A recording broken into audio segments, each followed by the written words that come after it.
Welcome to another year of the Living Cities Forum, entitled The Long View.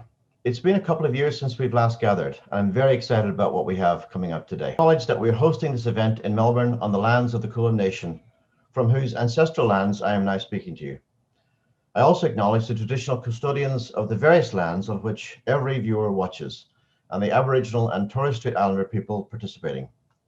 We pay respect to elders past, present, and emerging, acknowledging them as the traditional custodians of knowledge for these lands.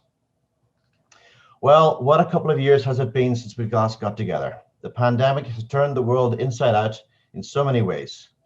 And while we may debate about what has just happened and is still happening around us, there is perhaps one thing that there would be no debate about. I don't remember a time in my lifetime a more disrupted, banged out of joint, and confronting challenge to our day-to-day lives than what we have experienced in the last few months. How we spend our days and who we spend our days with or not with has been transformed categorically by choice and by law. One of the qualities of time that we have always been aware of has been thrown into aspect in these last few months, that it is plastic, that it is mutable, that it is not in fact simply metered out in seconds, minutes, and hours, but that it bends and twists in our experience of it. Time flies and time drags. But few of us would say that the last year has flown by. So when thinking about this year's theme and what it should be, or perhaps better, what this year's catalyst should be for bringing people together, we thought what better subject to look at than time itself. From the geological churn of the ground below to the millisecond exchanges of financial data, every aspect of our lives is ruled by this uncompromising force.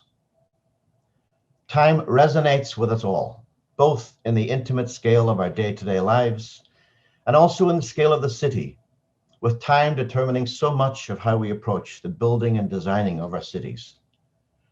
We like to think of the big decisions we make about cities and buildings and infrastructure as being driven by the serious business of money and cost. What is the cost-benefit analysis? What's the return on investment? But what we rarely question is, what is the time frame for that benefit? What is the time frame for that return? We consistently underestimate the critical, primary even, role of time in those calculations. Should we make decisions about our cities in order to meet the expectations of the next financial quarter, or perhaps the next 3 or 4 years in a political cycle? Should cities be designed to meet the needs of our lifetimes, or to meet the needs of future generations, 30 years from now, 100 years from now? Depending on which time frame you apply to our urban decisions, you will conceive of very different types of cities. Architecture, of course, has been traditionally a very slow profession. It can take 10 to 20 years for a young architect to get their hands on an interesting project. It can take 5 or 10 years or more for that project to actually go through the motions of design development, planning, and construction. In the past, this has been almost worth it, as architects have assumed that their new wonderful buildings might last for generations. This, however, may not still be the case. Just as there is a great acceleration within natural systems, if we can still call them that, there's also an acceleration in population growth and in our ever-expanding urban landscapes. With this, every single aspect of how we build and adapt our cities is being accelerated. Nothing ever has enough time.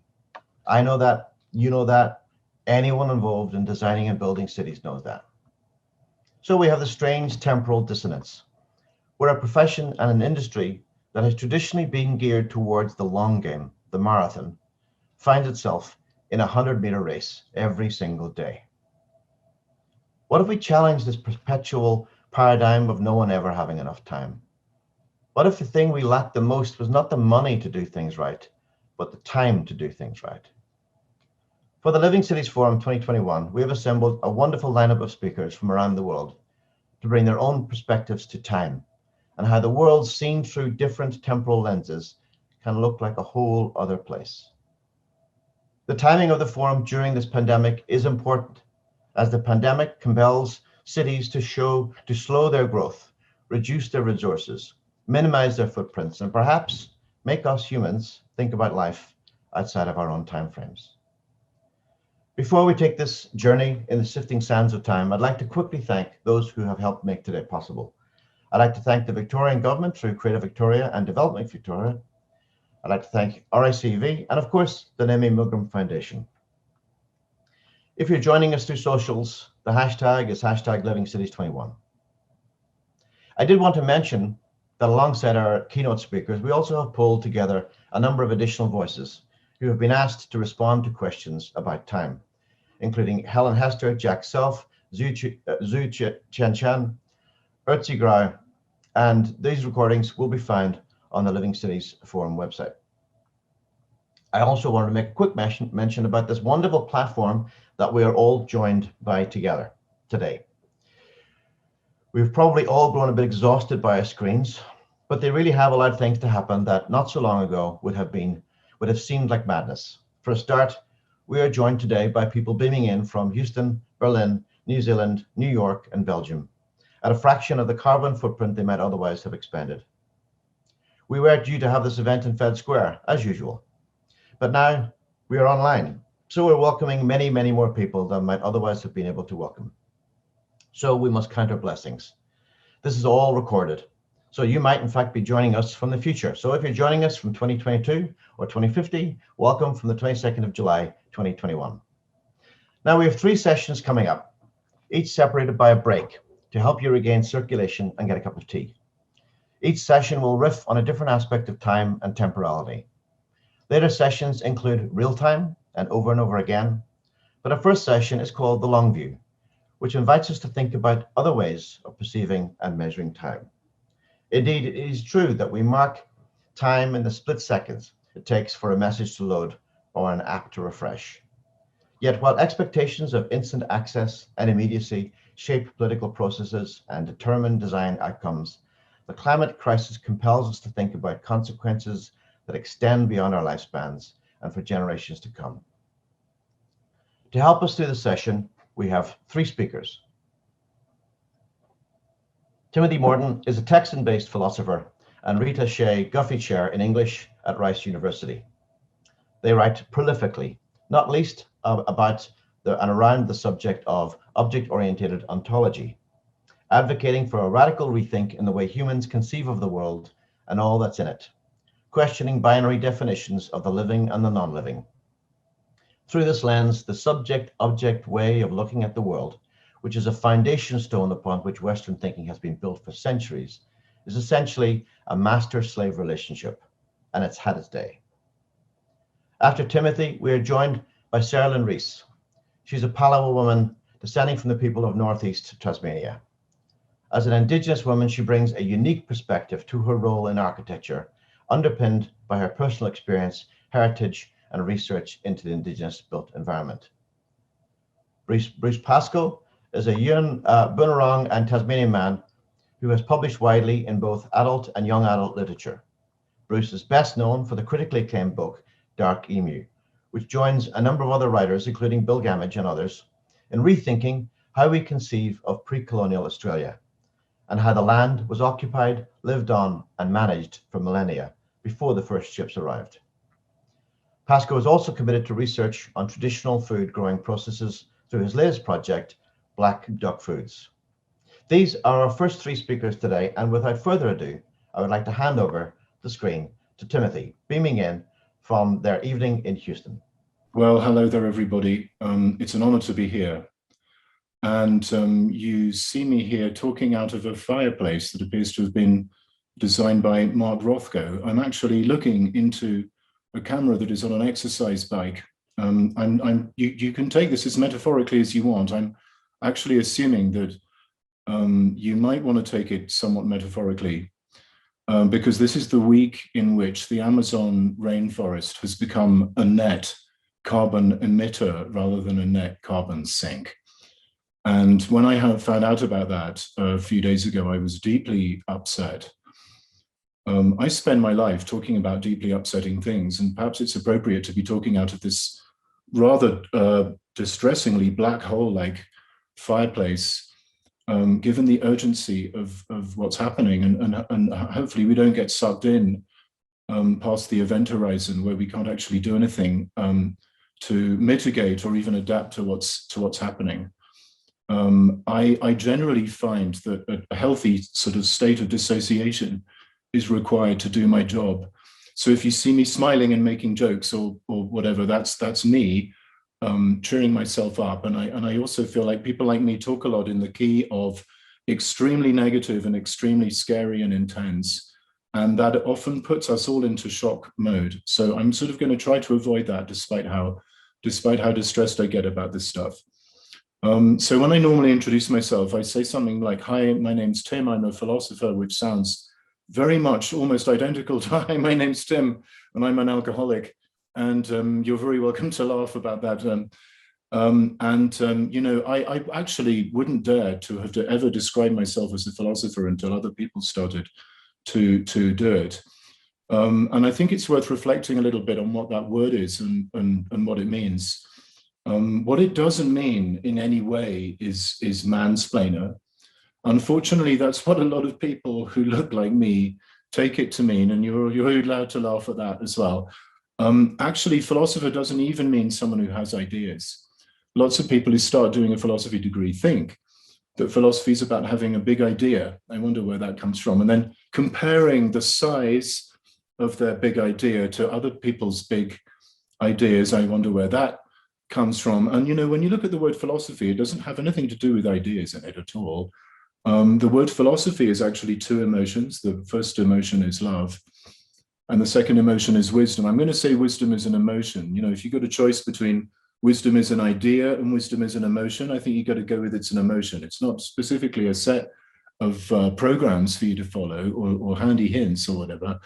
It's a feeling, right? The DOM part of the word is about a kind of feeling, like the word intelligence in a way is a feeling, in a way that the word intellect is not a feeling. And these are two words that are kind of together. And does it mean, you know, the love of wisdom? Does it mean wisdom in love? Does it mean love being wise? There's all kind of possible meanings of that, of this interesting word. And having ideas isn't one of them. Actually, in fact, it's almost about not having ideas. It's like you're kind of driving down the philosophy street, and the ideas are like the lampposts on either side, and you're trying to like not look too closely at the lampposts, otherwise you might hit something and get into an accident. So it kind of feels like that, you know, and you're sort of driving slower and slower the more you do it, until maybe you're even going at a very, very slow pace. And I love my old friend Jacques Derrida's advice, actually, to all his students, which is to decelerate, to slow down. And as human beings on this earth, we could really afford to do that right now, in particular as white males on this earth. And I'm hoping that you'll notice as I talk that one of the things I feel is foundational to any genuinely progressive ecological politics, or perhaps I should put it another way, to any meaningful ecological politics, is ending white supremacy and patriarchy. Those are not optional extras. Those are actually part of the program. They're logically prior, as we like to say, to any meaningful ecological project, because that's how we're actually going to get to have some solidarity with the non-human beings. And, you know, for me, Me Too and Black Lives Matter have arrived just in time. They're planet scale, human being, collective awareness and action, you know, arriving just in time. What do I mean by just in time? Because we're all talking about time. I mean the 2020s, right? We've got until 2030 to do something major about carbon emissions. It's like we've got a bath and the bath is almost full of water, and we need to switch those taps off so the bath doesn't come up any higher. And then we're going to let some of that water drain out through the overflow. The water is the carbon compounds. We got 10 years, guys, to do that. Why have we got 10 years? Well, this is two words. I'm going to say two words. And these two words are words that I'm going to say without trying quite hard not to burst into tears in the fetal position and hide in the fireplace for the rest of my lecture. Mass extinction. We're trying to avoid making too many life forms go extinct.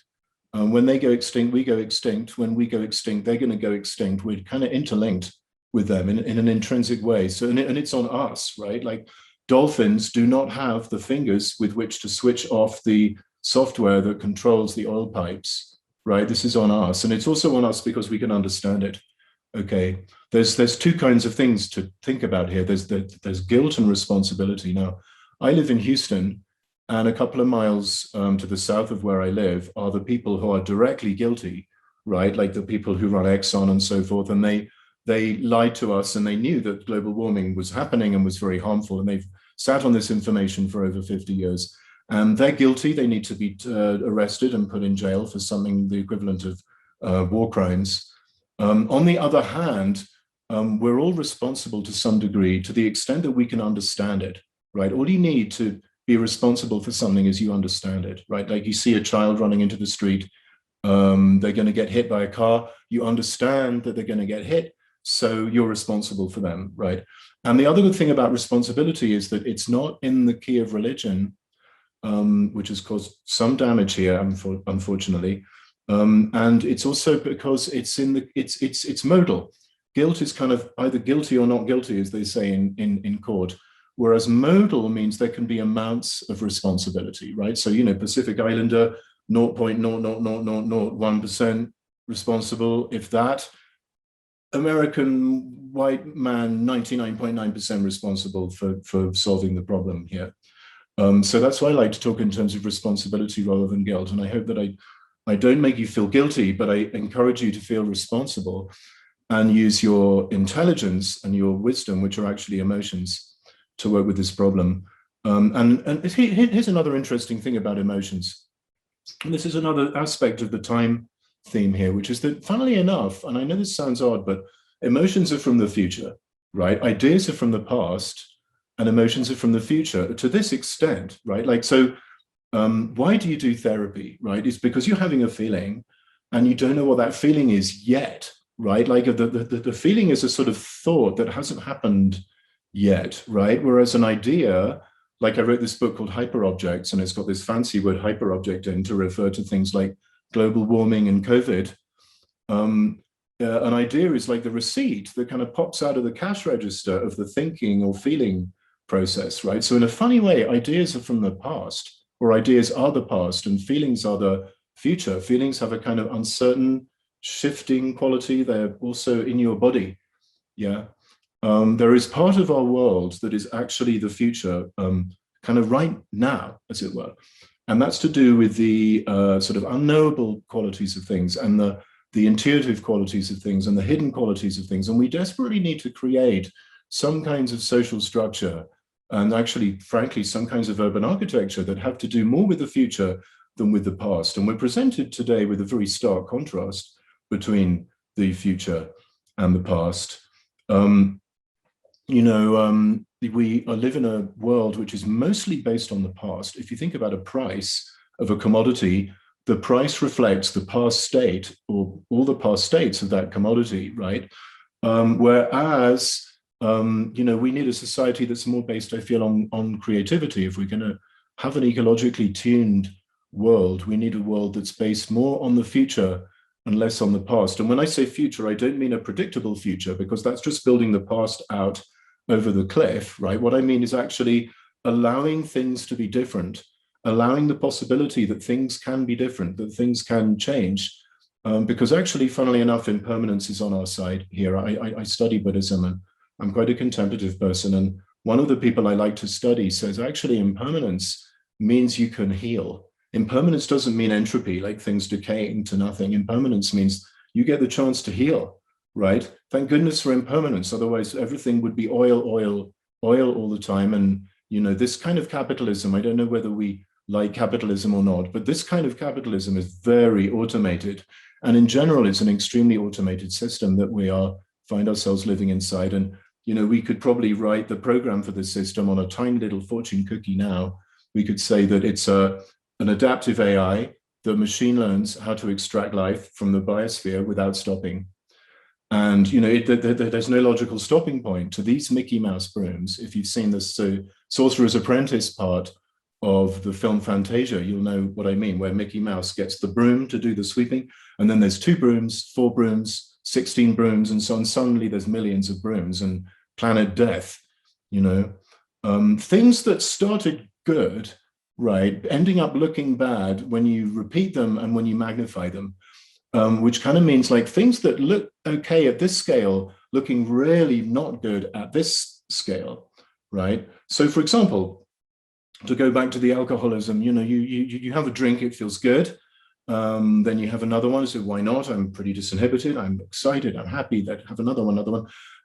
Feels good. Then a day later you wake up, you have a hangover. It wasn't so good. You build these things called cities, and you start this thing called Western civilization, and it looks good. In 10,000 BC, it looks really good because you're storing your food, and there's some kind of mild global warming going on. Actually, it's called the Holocene, and all of your lunch just ran away, right? So you're storing stuff, and you're planning, and you're kind of dealing with that kind of situation. And 12,000 years later, the sick joke version of the last 12,000 years is that in order to avoid mild global warming, human beings created much worse global warming. And so, once this civilization thing gets planet scale, it's I hope you can see that it's very toxic, and we need to do something about it, change it. But actually, I'm here to tell you that maybe the change is too easy. Maybe people like me get paid to make it sound way, way too difficult. But maybe the point is actually it's too easy. Maybe it involves a couple of slight adjustments, but not very much, actually, funnily enough. So, for example, in Central America, where I live, central United States, that if farmers were to take 10% of their farmland and just make it go wild, that would huge, massive benefit, right? Eating a lot less meat at an individual level, or hopefully none, going vegan is huge. Being careful about your food waste as an individual is huge. You can do things at all kinds of scales. My friend Colibri is an activist from Puerto Rico, and she's always arguing that the unit of political change is actually the neighborhood. That's a neglected scale for us to think about things. And she gets neighborhoods to sort of start to demand change in their little world, right? And these things kind of build up. And we need also global collective action, which is why Black Lives Matter and Me Too are fantastic, because first of all, ending patriarchy and white supremacy are key, and hopefully I'll get to that. But second of all, because they are transnational, global, planet scale, actually, political action and awareness. So they're potentially as big as transnational religion and global corporations. We need something else in that world, at that scale, to start doing some things for us. So I'm very happy that those movements exist. I'm doing everything I can to support them. In terms of thought, actually, white Western philosophy, I work within that tradition. I'm very opposed to cultural appropriation.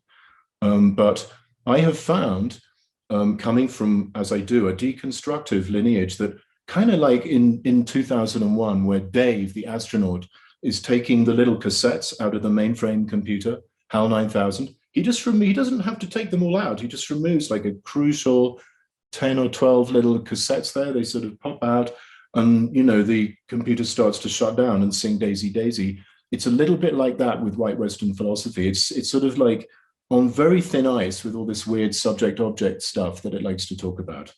And as my friend Denise Ferreira da Silva says, the author of a book called Towards a Global Idea of Race, any subject-object kind of duality always implies a master-slave duality. So I don't like to think of the world like that.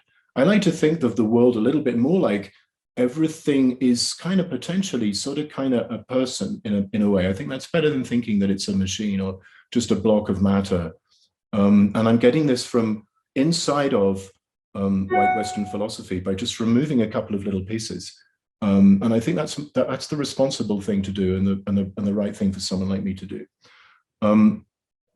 So we built these things called cities, and first of all, of course, we built these things called granaries to store the grain. And when I say we, I mean the Mesopotamian type people who are in Africa and East Asia and Latin America and North America and so on. Pretty much the same time, 10,000 BCE, built these little silos to contain the grain. And then they were sort of like, well, maybe we should live in those sorts of things, like the grain's living in this kind of thing. Let's us live in these things. We'll call them houses. And then maybe let's make a little silo of those silos. Let's group them together into a thing. We're going to call it a city. And we're going to put a wall around the city. And now we, by definition, we've created a difference between the human being world and the non-human being world, right? And inside the human being world, what have we got? We've got human beings and their cattle. If you look at the word cattle in the dictionary, it means chattels, aka slaves. It can mean capital, as in property, capital, and resources, and it can also mean moo cows and sheep and all that, right? These are all related concepts, and of course, very, very quickly after this, sort of algorithm started to run of storing things and planning things and keeping things kind of like that. We got patriarchy very quickly. We got class division very quickly. We got racism very quickly, and therefore speciesism.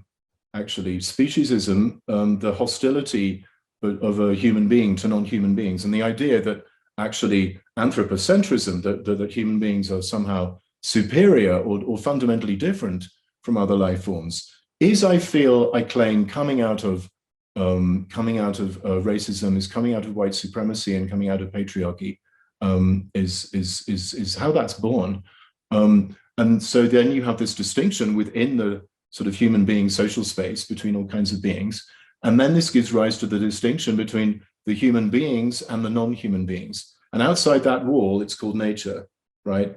We think we know what that is. It's this thing that's outside, over there somewhere, or maybe it's under my shirt, or maybe it's in my DNA, or maybe it's in my past, or maybe it's, but it's never like right actually here, which is why I'm very against the concept of nature, actually. I think we need to develop an ecology without nature in order to deal with the issues that we have today, that clinging to an idea of nature is only going to end in more misery. And the trouble with nature is that it's normative, which means that it has to be opposed to things that are not natural, right? Like this sexuality is not natural. This kind of way of being is not natural. It's an invidious concept that has nothing to do with evolution or symbiosis.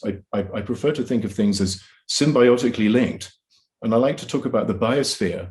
And I have this phrase, the symbiotic real, to describe where we live, rather than saying nature, because I feel it's a degrading, violent term that only sort of serves to get in the way. And we've got much better words now, like biosphere, to kind of deal with what we have. Racism and patriarchy are not just feelings and attitudes, they're hardwired into social space.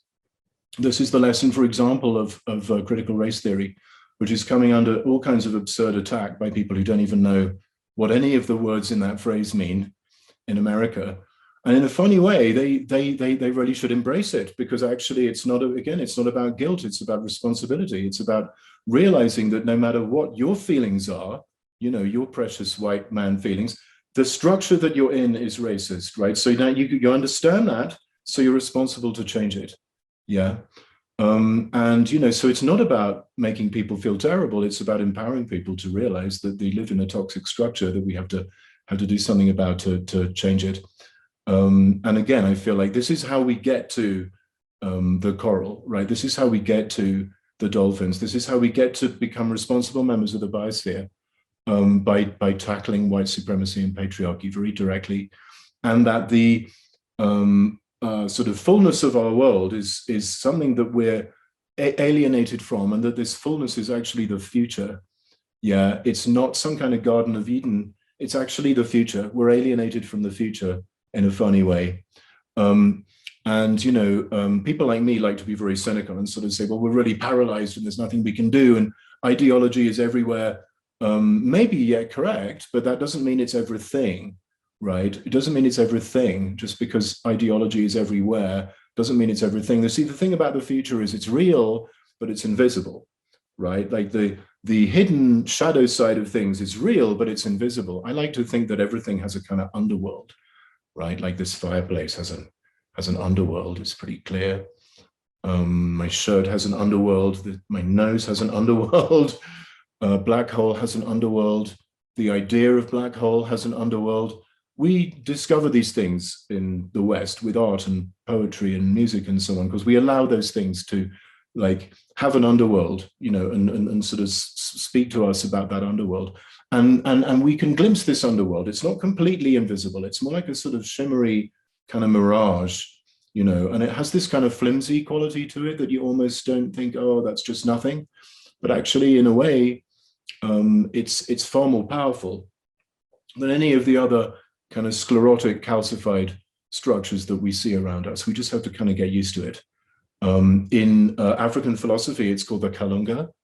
In the Congo philosophy, this means the bridge between the worlds, and it's made of water and is identical to the hyperspace tunnel from Star Wars. It looks exactly like that. It's like the inside of a spiraling shell, and it connects dimensions together. And this is the future that I'm talking about. And it's sort of everywhere. We just have to sort of know how to get in there and find it. There's a beautiful children's novel that I love very much called The Subtle Knife by Philip Pullman. And it's about this kind of knife with a quantum scale blade. And you can use this blade to cut little slits in the world that you're in and open. Then you can go into another dimension. And this is the kind of, we need this subtle knife, metaphorically speaking. That's what we need right now. And I fully think that we can do it. I don't think that we're completely cut off. Otherwise, we wouldn't have these terrible feelings. And, as feelings are from the future and ideas are from the past, I'm going to go with that. I wouldn't have written that book, Hyperobjects, anymore, because I believe we've all got the right feeling about it, right? We've got this hyperobject feeling, and it's called coronavirus. You know what that is. It's sort of, it's everywhere and it's nowhere.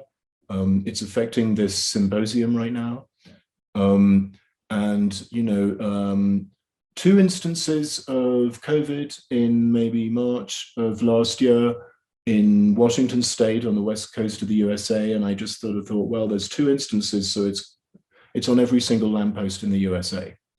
My mum used to be a social worker, and she used to say, if you can see two instances of abuse going on in the family that you're looking at, it's everywhere all the time. And I take this principle and apply it to the coronavirus, right? You can see little tiny things and it's everywhere. It's the same with mass extinction, actually. It's very hard to see mass extinction precisely because it's so big, right? So scientists are developing this very interesting way of looking at little spectral, they literally call them specters, little traces of it. And the signal actually is not the sudden disappearance of life forms. It's unusual rarity, right? There's just too few many of this kind of fish in this part of the, just a few too few of this kind of fish in this part of the ocean. That's the mass extinction signal. That's the spooky bit, right? There's just slightly too few. I'm reminded of the song by Talking Heads called The Overload, off my favorite Talking Heads album, Remain in Light. The first line, a terrible signal too weak to even recognize, kind of means two things, right? It's terrible because you can't tune into it right. It's terrible because it's absolutely terrible. Global warming is terrible. It's terrifying. It's terrifying. The next 100 years are going to be terrifying. And then there's another time scale on which it's horrifying, actually, because for the next 500 years, even if we do something about it, there's going to be all kinds of lingering effects of global warming. And then there's a scale that I call the petrifying time scale, because it literally has to do with rocks. And that's what petrifying means. It means being turned to stone, right? And 100,000 years from now, there'll be 25% of global warming effects still around in the climate, and those effects will slowly be being absorbed by igneous rocks. So we've got at least three big timescales to think about here on the table already. We've got the terrifying one, the horrifying one, and the petrifying one. The horrifying one is the one that makes you bristle. That's the Latin word horror. Means the little hairs on your body standing up, because there's something horrifying, something creepy, and we've just been through this year where there's been this kind of uncanny, creepy thing happening to us that is so different at different time scales. And we've all gotten used to thinking in terms of different scales, right? Like I'm going to quarantine for a few days and then, right? Or I'm going to wait for the vaccine, and that's not going to be until maybe, I was guessing that, we would begin to start to get out of this in July 2021. That was in March 2020. I just kind of guessed based on my sort of thoughts about viruses and stuff. And lo and behold, right? But this idea that you're kind of waiting for various different things to happen. Waiting is not fun. You know, waiting is not fun. There's a very, very good definition of samsara. I study Buddhism, like I say. And one of my meditation teachers says, samsara is waiting for something to happen. Think about it. You're waiting for something to happen. You're already something is happening, which is that you're waiting for something to happen. But because you're waiting for something to happen, you're waiting for this other thing. And the hyperobject feeling, you know, the global warming feeling, the coronavirus feeling, in essence, is a feeling of waiting room. I did this exhibition in Barcelona at the CCCB a couple of years ago. The title was After the End of the World. And I was designing these waiting rooms because in between the art spaces, they wanted me to have waiting rooms where people had to wait before they went in to see the rest of the stuff, because they correctly figured that, you know, to use a fancy word, the phenomenology of global warming is waiting. I think it's absolutely right.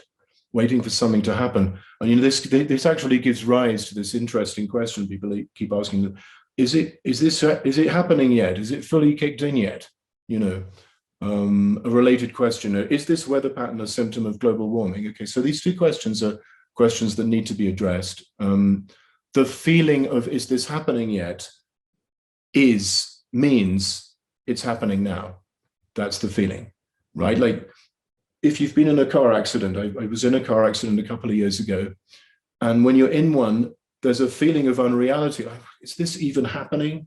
You know, because your normal feeling of time has been suspended. Most times we confuse the measurement of time with time itself, and we live in such a regularized, automated world that we confuse it very easily. And so when it gets disrupted, we actually experience the real, actual time feel, as it were, which is much more this kind of queasy, kind of relative motion, sliding kind of feeling, like walking the wrong way up an escalator. You know, is this for real? Is this for real means it's for real. You know, as someone with some survivor issues, I can tell you, you know, when you're experiencing trauma, one of the first things that you're feeling is that this can't be real. That's the definition of being in trauma space, is this feeling of unreal. Okay, so we need to figure out how to tell people. Right now, you know this, right? That is this global warming means, yes, this is global warming, right? Same kind of related issue, you know, is this weather a symptom of global warming? In a way, this is a question that scientists shouldn't even be addressing. They shouldn't be even having a rapid response unit to address this, which is what I think they have right now, which is a unit that figures out very, very quickly the likelihood that this particular event was caused by global warming. In another way, it just is global warming, in the same way that, you know, you can say the grape is in the bunch of grapes. The bunch of grapes is climate. The grape is the weather. The weather is in the bunch of grapes. The coat is in the cupboard, right? The cupboard is the climate. The coat is the weather. The weather just happens in the climate. Of course, it's a symptom of global warming. Everything in our world right now, weather-wise, is a symptom of global warming because the globe is warming. Do you see what I mean? We have to get used to thinking on more than one scale at once, that's all. Climate is the same thing, only in a much bigger scale, right? Like a bunch of grapes is grapes, but at a much bigger scale. There's your individual grape. There's your little tiny bunch that you just had for breakfast. Because if you're me this morning, there's your big bunch of grapes that you left in the refrigerator for another day, right? So there's all these different scales of grapes, and we need to start thinking like that. You know, I really think there should be news that kind of dissolves the difference between news and current affairs. Because if you think about it, current affairs is really just news at a bigger time scale, right? Like current affairs is news that's like a time scale of weeks or months. And news is like hours or minutes or days, right? And so maybe the news could start off, the first 5 minutes could be the day, right? In the next 5 minutes, the week, then we do the month, then we do the year, then we do the decade, then we do the century, I'm not kidding, then we do the millennium, you know, then by the end of the half an hour, you're like, and meanwhile, in geological time, right? This would quite quickly get people used to ecological awareness, because truly, fundamentally, ecological awareness means being aware that things are happening on a number of different time and space scales at once, and that these scales are different. Things that happen mean different things on different scales. It's what we call scale variance, right? So for example, you start your car, it's an internal combustion engine. You did nothing to the global climate. That ignition turn that you just did is statistically meaningless, right? Billions of those are strongly contributing to global warming. Both those sentences are true, right? We got to get used to that. We got to get used to the fact that the thing here that's happening here is this kind of true over here, and then at this scale, it's another kind of true. Yeah, both things are true. Got to get used to that. Got to get used to the fact that there's a kind of ambiguity in our world once you start to see things happening on different scales, that one action looks good on this scale, but really sucks on that scale, right? And you better believe that ecological politics means that you know very well that at some scale, your action is going to suck, right? You've got to make friends a little bit with hypocrisy, because, just very superficially, if you're going to be nice to bunny rabbits, it means that you're not going to be nice to bunny rabbit predators, right? You can never get it absolutely right in the biosphere. And so the future world is going to feel like a whole bunch of failures and false starts, especially to us who are addicted to efficiency, which is an oil concept, actually. Efficiency is in the key of oil.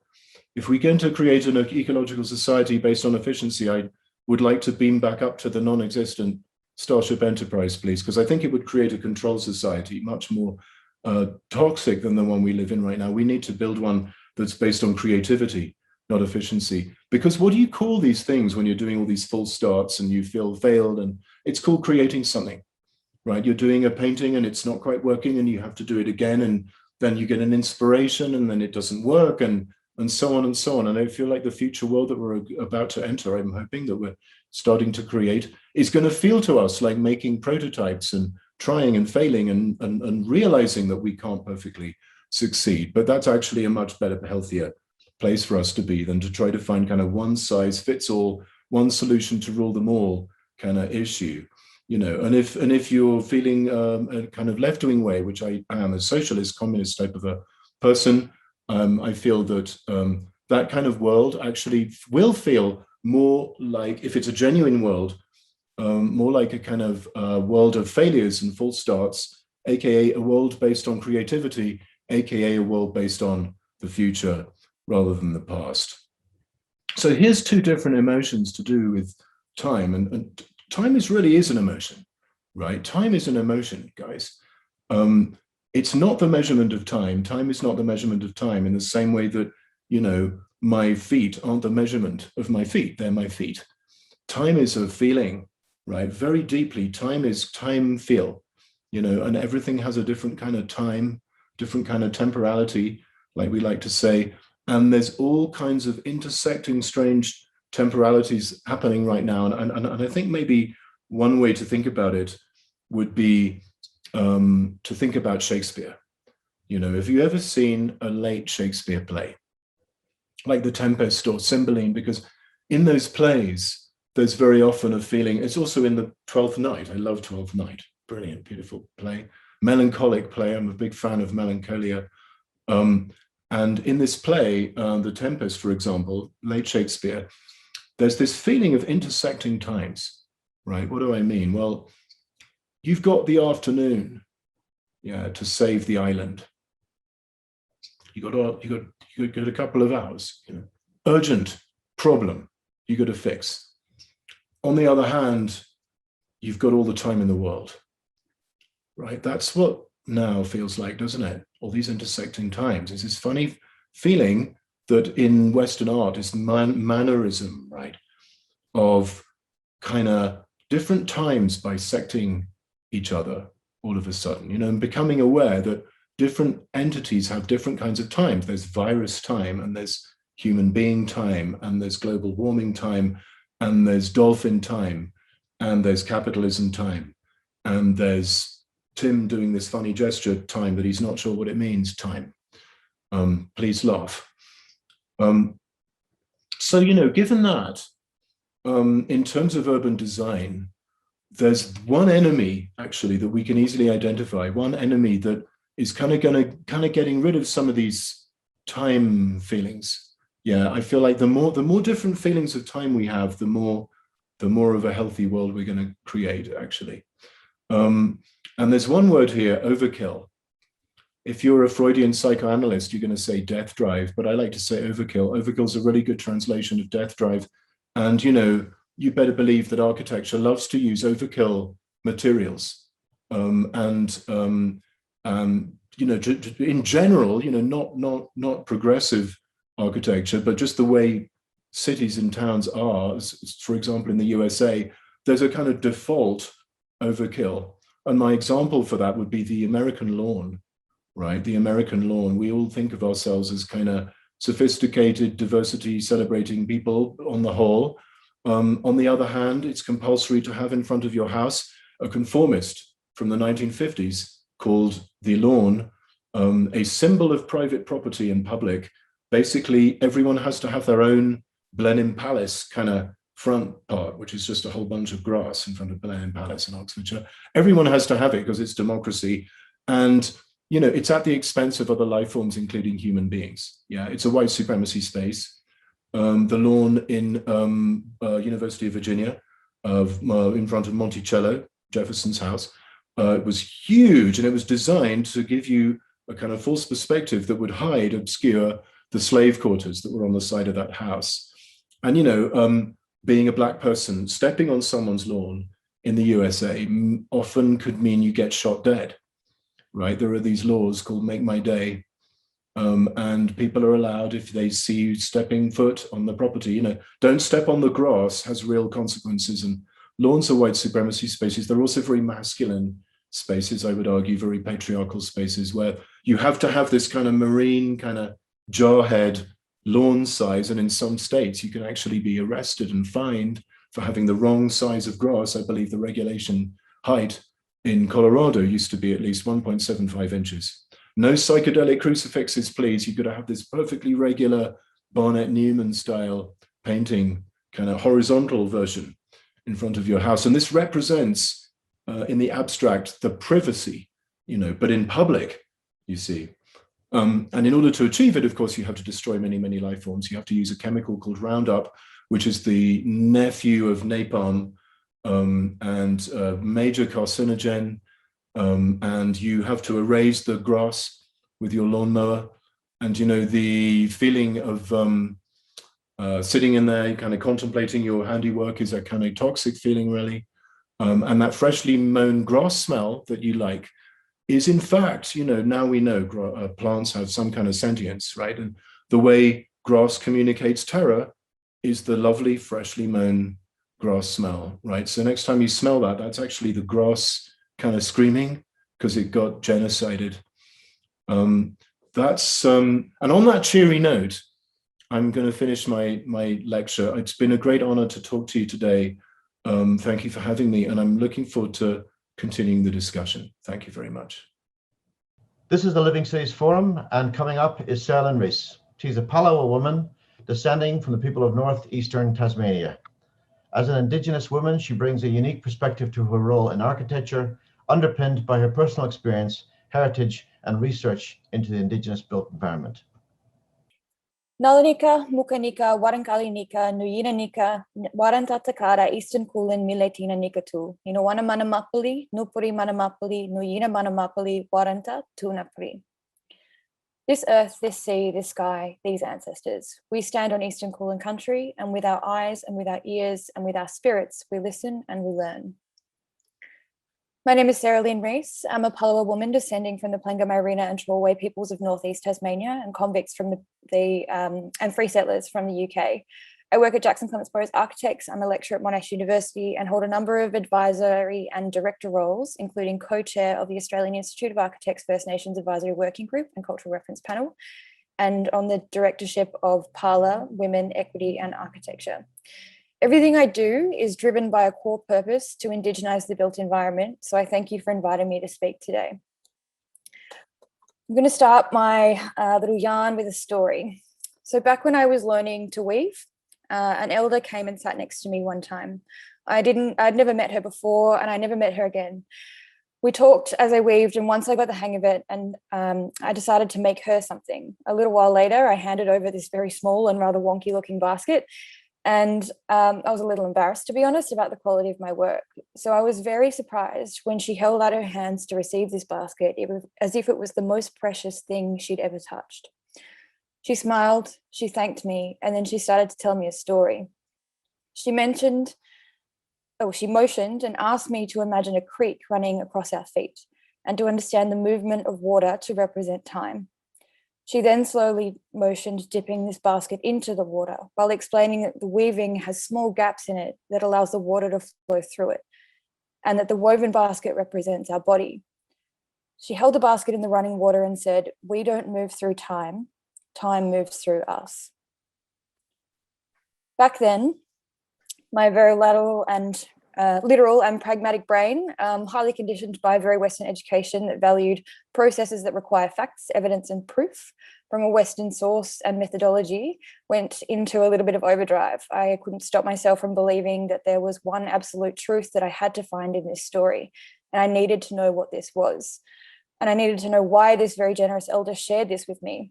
I consciously and subconsciously came up with many interpretations, everything from time is not linear, the water representing time, which before being at my feet came from the mountains, traveling down through this creek to the body of water, to then be evaporated up into a sky and came back down to the mountain as rain, thus continuing the cycle. So maybe the point was that time wasn't linear. At times, I imagined many baskets in this river, and despite each one allowing water to flow through them, they still shifted the pathway of water that moved past or through them. So does that mean that we have to acknowledge that we have implications on the people and the things around us, and that we have to be open and generous and gentle towards those in order to not cause them harm?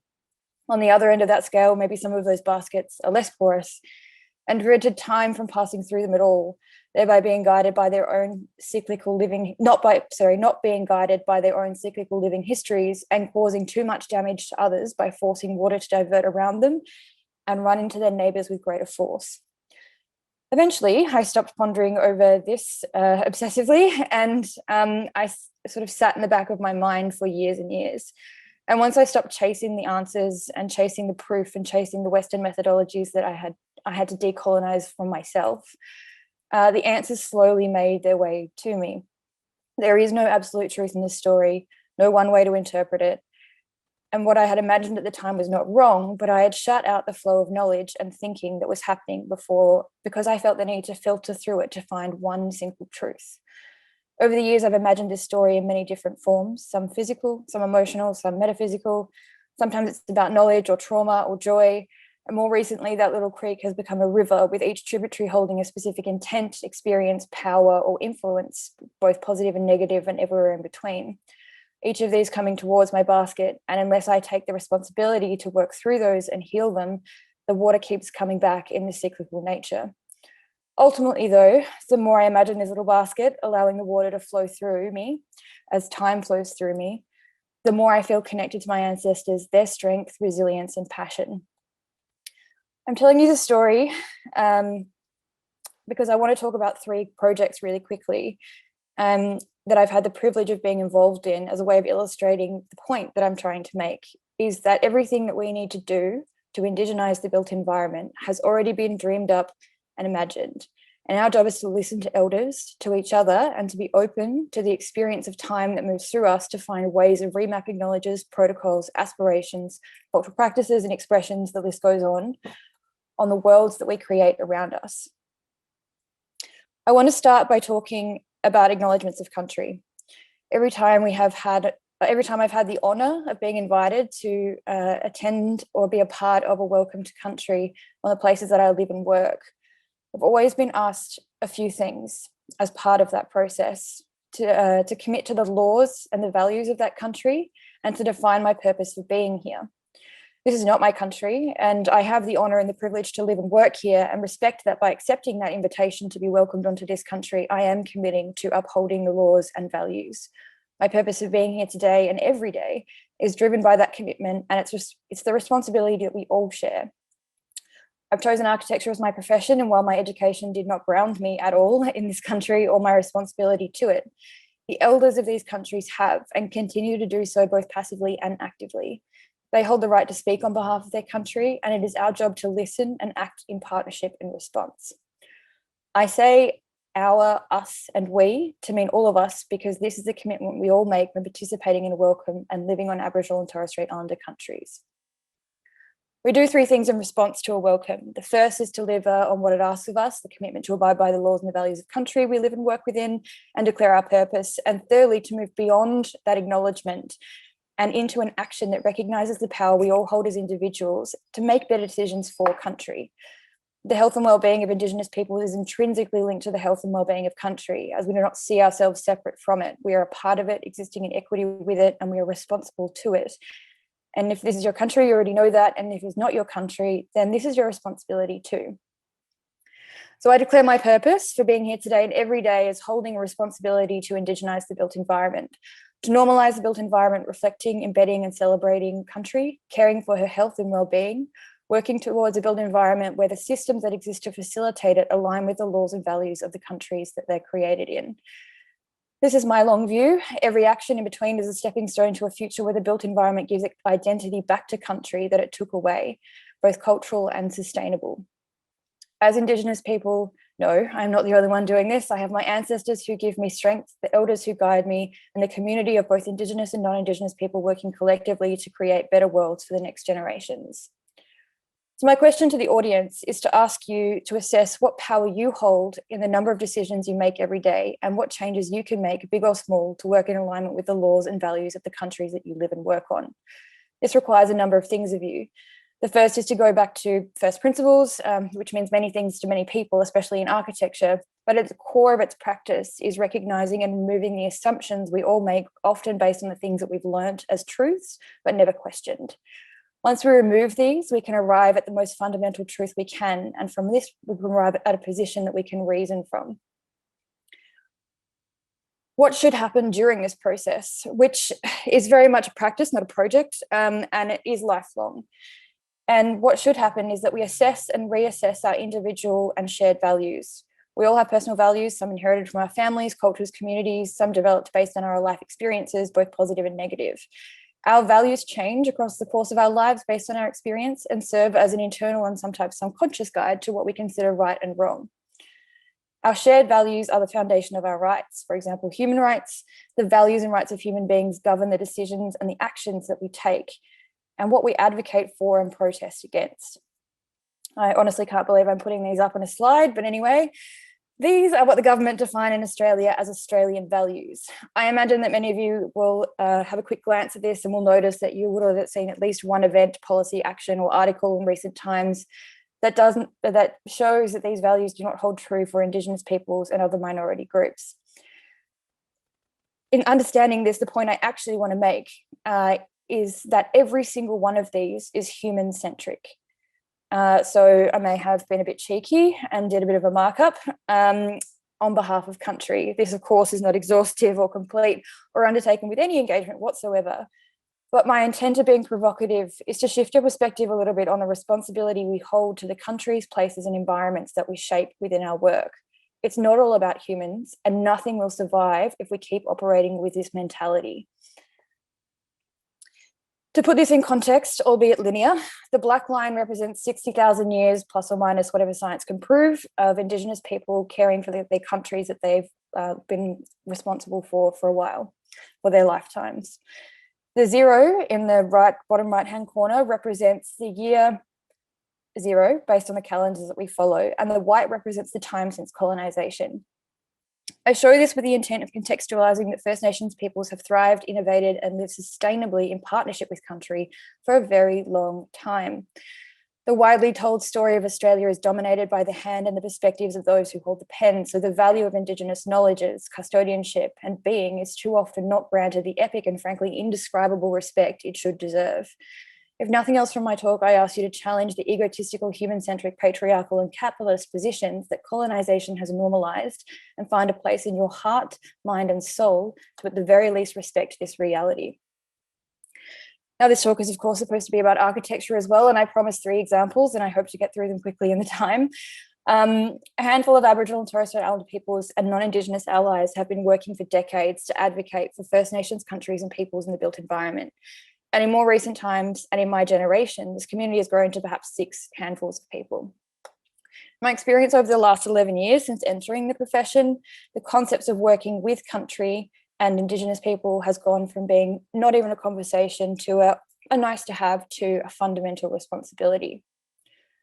Over the last year, as part of my role as co-chair alongside Professor Paul Mehmet AO of the Australian Institute of Architects First Nations Advisory Working Group and Cultural Reference Panel, collectively we've had the privilege to be invited to propose changes to the National Competency Standard for Architects. This standard is a document that architecture schools are assessed by in order to gain and maintain their accreditation, what professional capabilities graduates of architecture have to prove at the point of becoming a registered architect, and what guides and informs continuing professional development for registered architects in practice.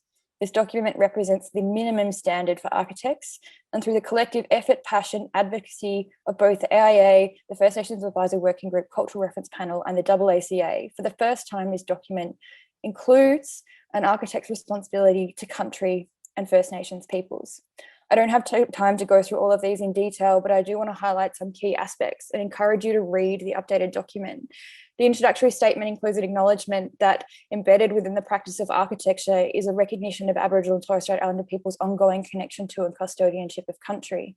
And performance criteria include considering the implications to country in project planning, implementing culturally responsive and meaningful engagement processes that respect the importance of country and reciprocal relationships with Aboriginal and Torres Strait Islander peoples, and really importantly, complying with the legal and ethical obligations, including authorship of cultural knowledge and intellectual property.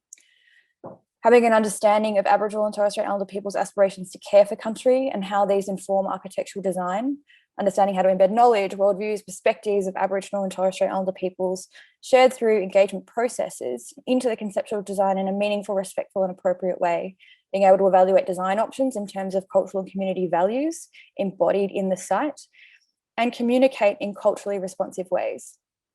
Be able to continue engagement with Aboriginal and Torres Strait Islander peoples to produce coherent project design, resolved in terms of supporting the health and wellbeing outcomes for country, and in continuing the engagement process throughout all stages in a meaningful and respectful and appropriate way. From an Indigenous perspective, these inclusions are fundamental to the practice of architecture and in reality should be held across all built environment professions. To see these words reinforce and ground and redefine the definition of the baseline capacity of an architect to be in alignment with how Indigenous people view the practice of architecture is both incredibly affirming and a testament to everyone that came before and everyone that contributed, their ancestors and the architecture profession as a whole. This work is part of the ongoing work of the First Nations Advisory Working Group and Cultural Reference Panel and is grounded in a commitment that the Institute of Architects made in the latest update to their constitution, which was voted in with a 96% members' support. So the profession itself is changing in response to the importance that we're seeing here, but we need this action to be followed rather than just words. And this is an example of how we can, from the top down, ensure that these are embedded in our systems and find ways to commit to them and follow through on that commitment. Fundamentally, the changes to the NSCA and the AIA's commitment and constitutional change evidence 2 key points. Firstly, that the advocacy work that has been undertaken for decades by Indigenous practitioners and allies, often from the bottom up, has now been valued for the first time from the top down. And secondly, that it takes every single person, organisation or institution at every step and process along this way to hold strong the commitment to see these actions through, realise the power they hold to ensure this commitment is realised and not give up in the face of adversity that may come. From a practice perspective, I've recently had the honour as part of my architectural and Indigenous advisory role at Jackson Clements Bros Architects to be invited by the Atlantic Fellows for Social Equity, or AFSE, and the University of Melbourne to work on an internal fit out for the new home at the University of Melbourne campus. I believe this project is evidence of this process of everyone along the way committing, both individuals, businesses and organisations, to procurement and design outcomes that maintain the commitment and values of the project and build in space and time in a project timeline to ensure that First Nations values, voices, opportunities and country are central to the processes and outcomes. And with permission from AFSE, I'm going to share some of the details of this project, which is currently about to wrap up documentation. The AFSI Hub at the University of Melbourne is an Indigenous-led social change fellowship program for First Nations and non-Indigenous people across Australia, Aotearoa, New Zealand, and the Pacific regions. Fellows undertake a year-long program, and at the completion of their they become members of the Lifelong Fellowship Network. The project was to relocate them into an existing building on level 5 within the new student precinct. And we started this process by having a conversation about what values guided this organisation, which were wrapped up in their program themes, including elevating Indigenous knowledges, creating fellowships, truth-telling, and transforming narrative. So through these engagements with AFSI, the staff, and also with traditional owners, we mapped these program themes and the action-based values that existed within them to align with the actual project principles of what needed to be achieved in this project in order for it to be the new home for AFSI. We use this as a basis for engagement, and through engagement with traditional custodians and with AFSI and other groups that they asked us to engage with, we came up with a series of outcomes and explorations throughout the design process to explore. And one of the key things to note is that we were engaging with 3 traditional owner groups, and at the time they advised us that there was likely to be a determination of who the registered Aboriginal party was. So the focus that we took and the outcome of this engagement was to focus on country and understand how we could embed and reflect country into this design without relying on cultural expression or language or anything that's particular to one group. So we start with the question of what do we know? We know that there was a waterway that ran to the west of the site that currently still houses eels running through the pipes underneath the ground. We know the area around our site, and we know the fundamental parts of the business that are required for AFSI to create social change. Gathering, leadership, connection, contemplation, sharing, identity, all of these contribute to how AFSI operates as a business. Then we ask, well, what can we find out? We know that this site was part of the Plains Grassy Woodland ecological vegetation class, which the difference between pre-1750 and now you can see has been almost completely eradicated. We start to map the ecology that would have existed on this site against the seasons, both from an Indigenous and non-Indigenous perspective, to understand what this place might have looked like and how we might be able to bring that identity back into this architecture, even though it's internal and on the 5th floor of a building. We looked at the timbers, we looked at the trees, and we learned that there are a number of timbers that are readily available to use in construction, but also that there are a number of materials like wattle mat rush or Lomandra filiformis that were part of cultural practices for weaving. And through engagement with AFSI, and which included groups, people representing Indigenous Australians and Māoris, it was important and became very clear that this connection between water and weaving was something that connected across nations, not just this country. And one of the key focuses for AFSI was that they wanted the project to be grounded in the place it's in, but also be able to welcome First Nations peoples coming from other countries. So we looked at the geology as well. It was 430 million year old geology, puts it into perspective, and to get a sense of what this country might have looked like, what colours it might have brought forward at different times of year, and how we might be able to imagine this site differently. So what we did is we took a cross-section through the site and mapped waterway to our west, woodland to the middle, and outcrop to the east. And it really rigorously went through not just the tangible aspects of these, but also how those tangible aspects are connected through cultural practices of water weaving and eels and any number of things. I don't have time to go through all of the research we did, but this is just a snapshot. But also, very importantly, one of the key driving factors for AFSI as an organisation is challenging the prevailing socioeconomic and political status quo that sustains inequity. And so we set out from the very beginning to establish a material selection framework or a supplier selection framework that really focused on privileging Indigenous peoples and Indigenous organisations and creations, as well as those tangible aspects of country, to bring them into this site as being the most important thing that we could work on. And I'll quickly talk through some of the design elements, but again, this is not all of them. But one of the key focuses for us was this welcome space, and this idea, as we started to research the site and listen to elders talk, that the concept of a message stick culturally is sent out to someone to invite them in, or the other way around, but always without malice, and someone is welcomed. And so while we've focused materially and culturally on the project itself being grounded in country, the cultural practices that come along with that and that invitation to come in from somewhere else has informed the design in terms of ensuring that we can facilitate cultural practices within this space too.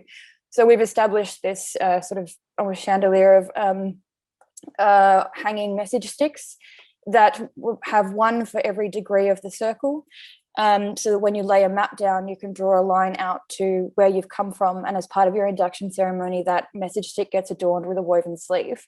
And then over time, AFSI can map every relationship they've had and every fellowship that's come through the program by collecting all of these woven sleeves on the message sticks that they in the areas that they come from. And so we've got a couple of images here, but also to note that we've focused on finding materials from country. We've focused on using plants from country. We've brought in the weaving plants as a key part of this as well, because we've also embedded the practice of weaving into the design from growth to cultivation to drying to the actual process of weaving and the outcomes of weaving. We sort of asked ourselves how far could we push this, and started to look at where these plants would be housed and started to think about the geology in particular. And we know, for example, that projects like the Metro Tunnel are currently digging through the ground in order to create their tunnels. And what the waste from that is actually the Melbourne Formation or the Dargale Formation, so the geology that sits underneath our site. And could we use that as an aggregate in concrete or as some other materials in the building to make sure that, particularly for the plants, that they're being held in some way by country rather than a foreign material. We move through to the woodland, this pit in the middle that transitions between, and we've focused a lot on the trees. And a lot of Indigenous culture is not just about those tangible elements, it's also about creating the feeling of being inside that space as well.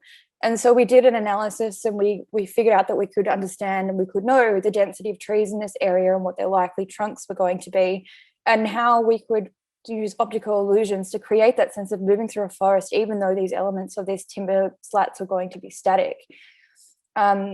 We've tried to source furniture and from Indigenous peoples, particularly this boardroom table from my dear friend Bernadette Hardy.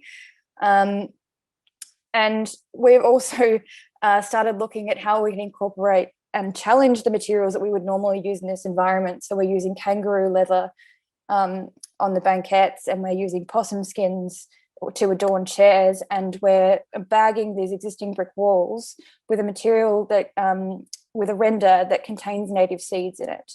So I mentioned before, as we continue through, we've included an element that allows you to cultivate those reeds and hang them up and dry them so that they can then be used by AFSI as workshop programs when fellowships first come to the site, and they're inducted into the program and becomes part of their cultural practice and the legacy of bonding in many ways.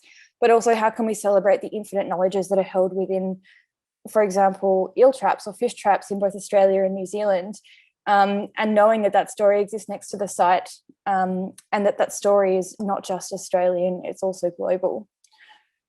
I'll quickly jump to another project, answering the question of what does this look like in practice. And this is another work in progress, a commission from ACCA to myself and Nawi Caroline Briggs, who gave the welcome this morning, to design the keynote exhibition for the Gallery 1 space in an upcoming exhibition called Who's Afraid of Public Space?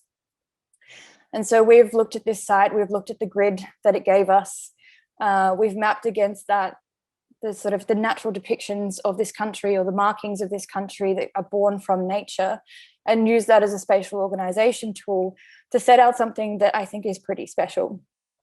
So what we've been doing is we've been taking this idea that we've been talking about in AFSI and taking it even further. And really this idea came from Nawi Caroline Briggs talking about not being able to see herself reflected in country.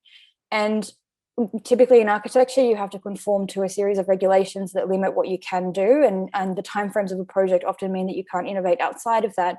Whereas in an art exhibition, we have the opportunity to take one aspect of this, being materiality and being the identity that materiality can give or bring, and explore it to an nth degree. So we've chosen over 100 sites across Victoria, representing every bioregion that exists, and mapping those and understanding what ecological vegetation class they sat in, therefore what materials could be used to represent that country, but also what's the geology, the deep time that sits underneath that site, and how by stacking these layers and actually having a deeper contextual analysis of site, can we tell a story that we don't normally tell? You know, example of this is the plains grassy woodland, but also the question of how all of these sites, while they're dispersed, are actually connected. And they're connected through the commonality of these materials. So how can we understand as we shift through country that the certain makeup of trees here will change as we move to this place? And that actually is a distinction between how we identify with that country and what that means. I've talked about a lot of things, but I guess really what I want to say, and a key point to wrap up, is to remember those words that that elder said to me, and I wish I had contact with her, was that we don't move through time, time moves through us. And in a more time-based interpretation of this strategy, or this statement, sorry, could be past is present is future. Everything we need to indigenize the built environment already exists. It has already been dreamed up, lived and mapped, and to realize, and mapped to the realities of generations before us. It is up to us to commit to the laws and values of the countries we live and work on. And it is up to us to recognize the power we hold to create change. We're not doing something new here. In fact, what we're doing is remapping the protocols, laws, values, practices, and expressions that have existed since time immemorial and making them relevant to the world we live in now. The protocols embedded in the NSCA have existed in many forms through time. The connection to country, its tangible and intangible elements, and the cultural practices that connect them are not new, nor is understanding the layers of country and how they collectively give identity and connect places with each other, and are connected to the custodianship role that traditional owners have had to care for them and still do continue to care for them. You know, my dream is that we'd be able to walk through our cities and actually be able to read the country that sits below and above us in the built environment and understand really uniquely where we are in the world and what that means. Materials is one aspect of this, and there are so many others, but those are the 2 or 3 projects that I've had the opportunity to work on in the last 12 months. And what we're doing, what all of us are doing really, are remapping these understandings and processes and protocols into a context that we live in now. We're remapping them to our contemporary realities. And that is what we need to do. That is why time moves through us. We don't create these things when they're not new. They're old, and they're becoming relevant now to our generations and to the future of the built environment. So past is present is future. And thank you for listening. This is the Living Cities Forum, and coming up is Bruce Pascoe. He is a Yuin, Bunurong and Tasmanian man who has published widely in both adult and young adult literature. Bruce is best known for the critically acclaimed book Dark Emu, which joins a number of other writers, including Bruce Gammage, in rethinking how we conceive of pre-colonial Australia and how the land was occupied, lived on and managed for millennia before the first ships arrived. Pascoe is also committed to research on traditional food growing processes through his latest book, Black Duck Foods. My name's Bruce Pascoe. I'm a Yuin Bunurong Tasmanian man, and I live on Yuin land beside the Wallagrow River.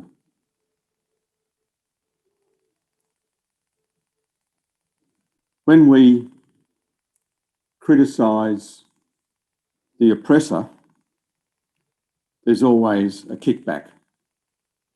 And John Carlos, the 1968 Olympic sprinting bronze medalist, when he and the gold medalist and our Australian Peter Norman went onto the podium, the 2 African-American men raised their fist in the black salute. Peter Norman wore a badge about human rights, as did the other 2. All hell broke loose. The world thought this was the most disgusting political statement, accused those men of having politicised the Olympic Games, as if the Moscow Olympics hadn't already done that. And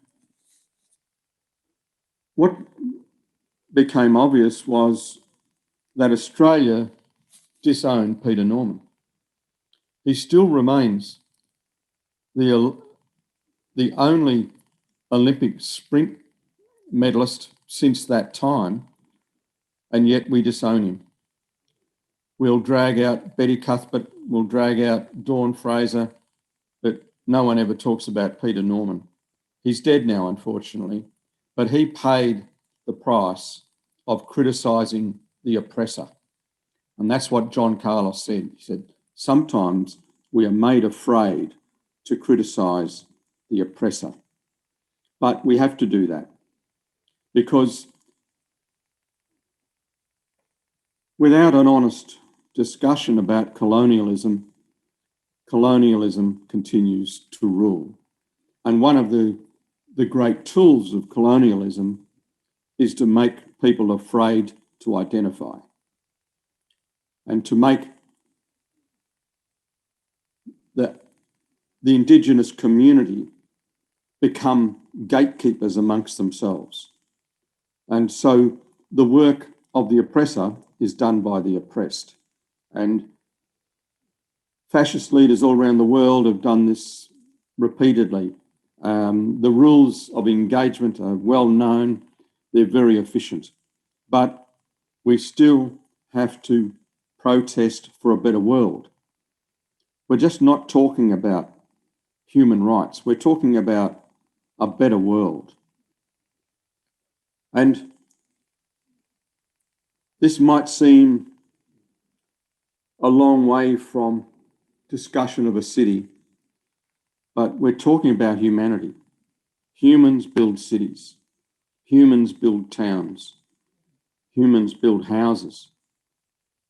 And in my book, Dark Emu, I talk about the fact that the first white entrants into country saw these houses. They saw villages. They saw villages that could accommodate 1,000 people. And this is now being repudiated by Australian right-wing academics. And the reaction to the idea that Aboriginal people will build is vitriolic. It's so intense. And why? Because it argues that Aboriginal people were agents on the land, working with the land, and we were people of the land, but we had agency. We weren't just wandering around. And that whole idea that Aboriginal people had agency speaks against terra nullius. And even though people say in Australia that terra nullius is dead, it's well and truly alive. And it's still used as a precedent, still used to argue that Aboriginal people cannot get land back. Because as one justice said, Justice Olney, the history of the Yorta Yorta had been washed away by the tide of history. That's how he justified the fact that Yorta Yorta couldn't get land. Now, I know that the Yorta Yorta are resisting that, but it's a long haul once it's entrenched in the legal argument. So I was interested in how this system worked, this civilization. You know, my family has links to Aboriginal families, but in terms of, say, a blood quantum in America, it wouldn't cut it. But if you want to be interested in your family, which I was, and you want to try and understand what had happened in this country, how good people from England and Cornwall had behaved so badly, you have to study history. And the Aboriginal people who helped me find family also taught me history and shocked me, absolutely shocked me, because I had accepted what I had been taught because my teachers were good people. They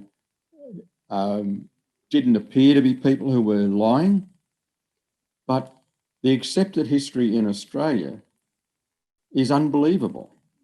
And you only need to go back, as I did, and start to read explorers' journals and diaries. And there's evidence there, discussion by pioneers, so-called explorers, talking about Aboriginal crops, Aboriginal harvests, Aboriginal food storage, Aboriginal houses, Aboriginal dams, Aboriginal aquaculture.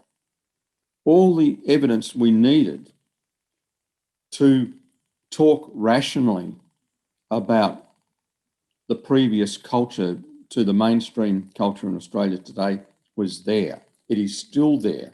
But you can see from the reaction to Dark Emu how some very powerful forces can't abide the idea of Aboriginal independence or Aboriginal equality or Aboriginal health or Aboriginal learning. It's anathema, it seems, judging by the reaction. And so I think we have to be vigilant. But it's not just about history. It's about our country. And as Australia is contributing more to global warming per head of population than most other countries. You know, our total carbon emissions are low because we're a small population, but per capita, it's atrocious. And yet on the world stage, we pretend that we have no responsibility for the rest of the world, that we're a small country, we win gold medals, we have low carbon emissions, but not as a percentage. The wonderful thing about the Aboriginal culture that preceded the mainstream culture of today was that somehow Aboriginal people had organised a society that eschewed land war. It didn't mean that Aboriginal people didn't fight each other. It didn't mean that Aboriginal people weren't violent. We're humans. We behave like humans anywhere in the world. And yet, those old people, however many thousands of years ago it was, when they began to organise society, and we know that it's beyond 65,000 years, and we are beginning to know that it's probably 120,000 years. Jim Bowler, a great archaeologist, posited this age 2 years ago from his excavation at Point Ritchie near Warrnambool.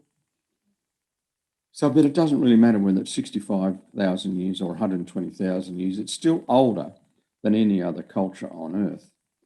And it's intact and on its own land.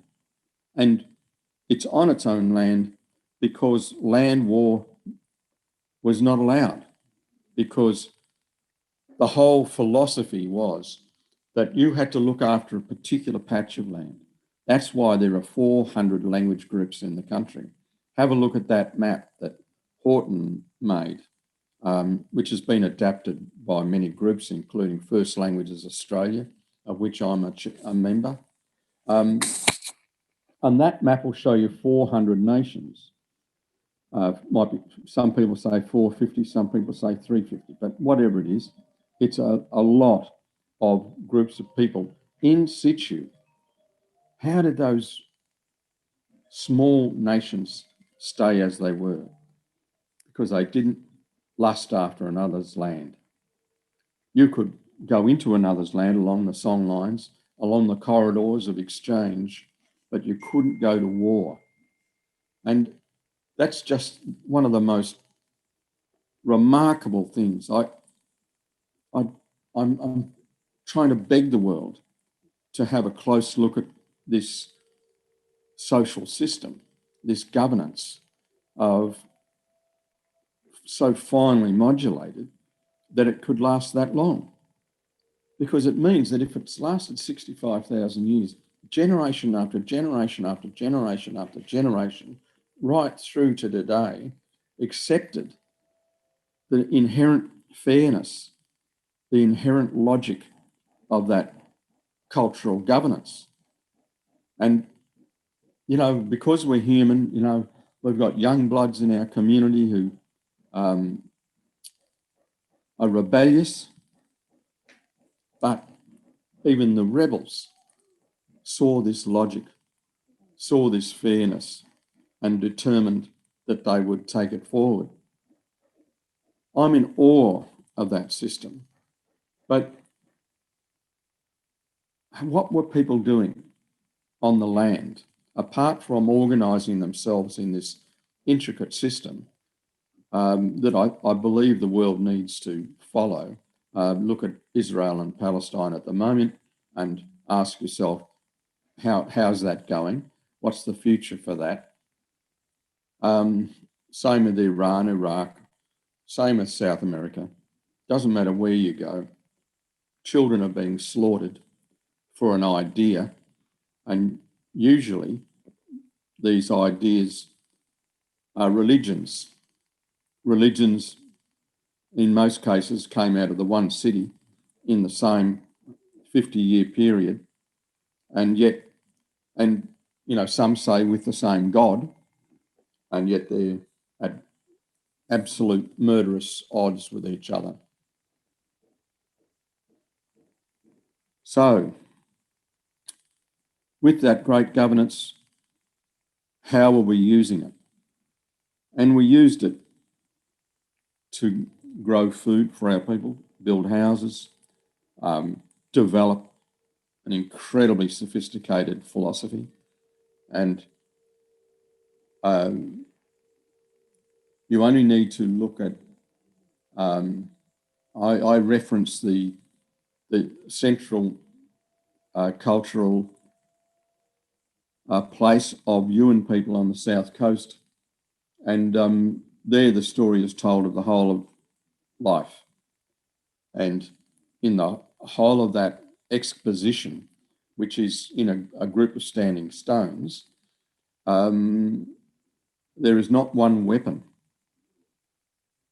There's no culture on earth I can think of that describes their culture without weapons intruding, without murder intruding, because that culture, the Yuin culture, is all about women and children. You know, men do get a mention every now and then, but basically it's about women and it's about life. And so it's such a positive outlook on the world. And I was really interested in how do you maintain that? How do you maintain that for such a long period of time? And the structures that we built, you know, we didn't live in houses all the time, but we did live in houses. And we might have two or three spread around the country, because we were going from, you know, growing season in one part of the country to the growing season in the next part of our country. We might even assist our neighbours with their harvest of food. There would be exchanges of food. In this part of the country, people would always go up to the Mount Kosciuszko in summer to feast on moths. But that took months with the people up in the highlands, because there were so many cultural festivals. And while they were walking along the rivers, people were tending yam gardens, Morton. And, you know, this is an incredible little vegetable. It is a perennial vegetable. The old people didn't drag it out of the ground and take the tubers off it. They selected tubers and then pressed the parent plant back into the ground. The same with our grasses. Where the great stands of grasses are, and this property here has one of them. There's another one at Malakuta Airport. where these great stands of grasses are, they're perennial plants. When a kangaroo grass plant becomes mature, its root mass is huge, like this. It's massive, and it reaches deep down into the ground, so that plant does not need artificial watering, does not need pesticide, does not need weedicide, does not need fertilizer. So people who grow these plants, and more farmers are doing so, the farmers get a bad rap in society, I think. Farmers are very innovative, and a lot of farmers, more and more of them, are wanting the best thing for their land, because after 200 years of exploitation, Australian soil fertility is going down, soil health is going down. We're exhausting the capital that was invested in that land by Aboriginal people. It's coming to an end. So going back to the old people's plants, kangaroo grass, microlina, wallaby grass, redleg, spear grass, there are hundreds of them. With the tubers, there's Mernon, there's bulbine lily, there's chocolate lily, vanilla lily, all of these other plants. They're all perennial, all have really deep roots, all are accessing their own moisture. They don't need you to give them any. They don't need any fertilizer. And in a drying climate with decreasing fertility, these are a boon. And the farmers growing, particularly the grasses, are finding that even though their income is lower than it was before by growing introduced grains and crops, they're making a profit because their chemical bill is right down. One of my greatest critics is an agricultural chemical supplier. Coincidence? So I think a lot of what we're studying here at the farm in growing these plants, trying to learn how the old people did it, trying to learn their system of cropping and things like that. It's a benefit for Australia, but there are some who are still unwilling to accept that growing Australian plants in Australia makes any sense, because the seed size, the root size, the leaf size is all so much smaller than from more fertile, more moist soils. But this is what Australia can do. Australia grows the plants it can support, that it can sustain. And I've been amazed over the last 10 years in talking to farmers how quick farmers are to understand, most farmers that is, to understand that they have to look differently at how they use their land. Some are even experimenting with different grazing systems for hard-hoofed animals, sheep and cattle, because I think of one of the greatest destroyers of soil fertility in Australia is the sheep. The original people in so many parts of Western New South Wales and Victoria noticed that after the introduction of sheep, within 6 months, the soil had hardened, whereas before they couldn't walk on their farm without getting their socks wet, because there was a level of humidity just above the soil created by the mosses and the plants that were growing there. And within 6 months, the whole place had been transformed. Now, when farmers start reading about what the soil used to look like, about that humidity above the soil, they understand straight away how important that is. And some want it to come back. So we're talking about regenerative farming. Bill Massey's written a great book, The Cry of the Reed Warbler, to explain what happened. Bill Gamage has written The Greatest Estate on Earth, which also explains this. But I'm trying to get people to read the old documents of the original first English entrance into country to see what they saw. Not that theirs is the most important observation of all. It's tiring to have to say this, but because they wrote English, it's more approachable to most Australians, because Aboriginal voice wasn't even allowed into a courthouse. Most Aboriginal people, when they went to court, were not allowed to speak because their evidence couldn't be accepted. And, in the history of the country, Aboriginal voice is not accepted today. Unless you can point to an explorer or a white archaeologist, you've got no hope.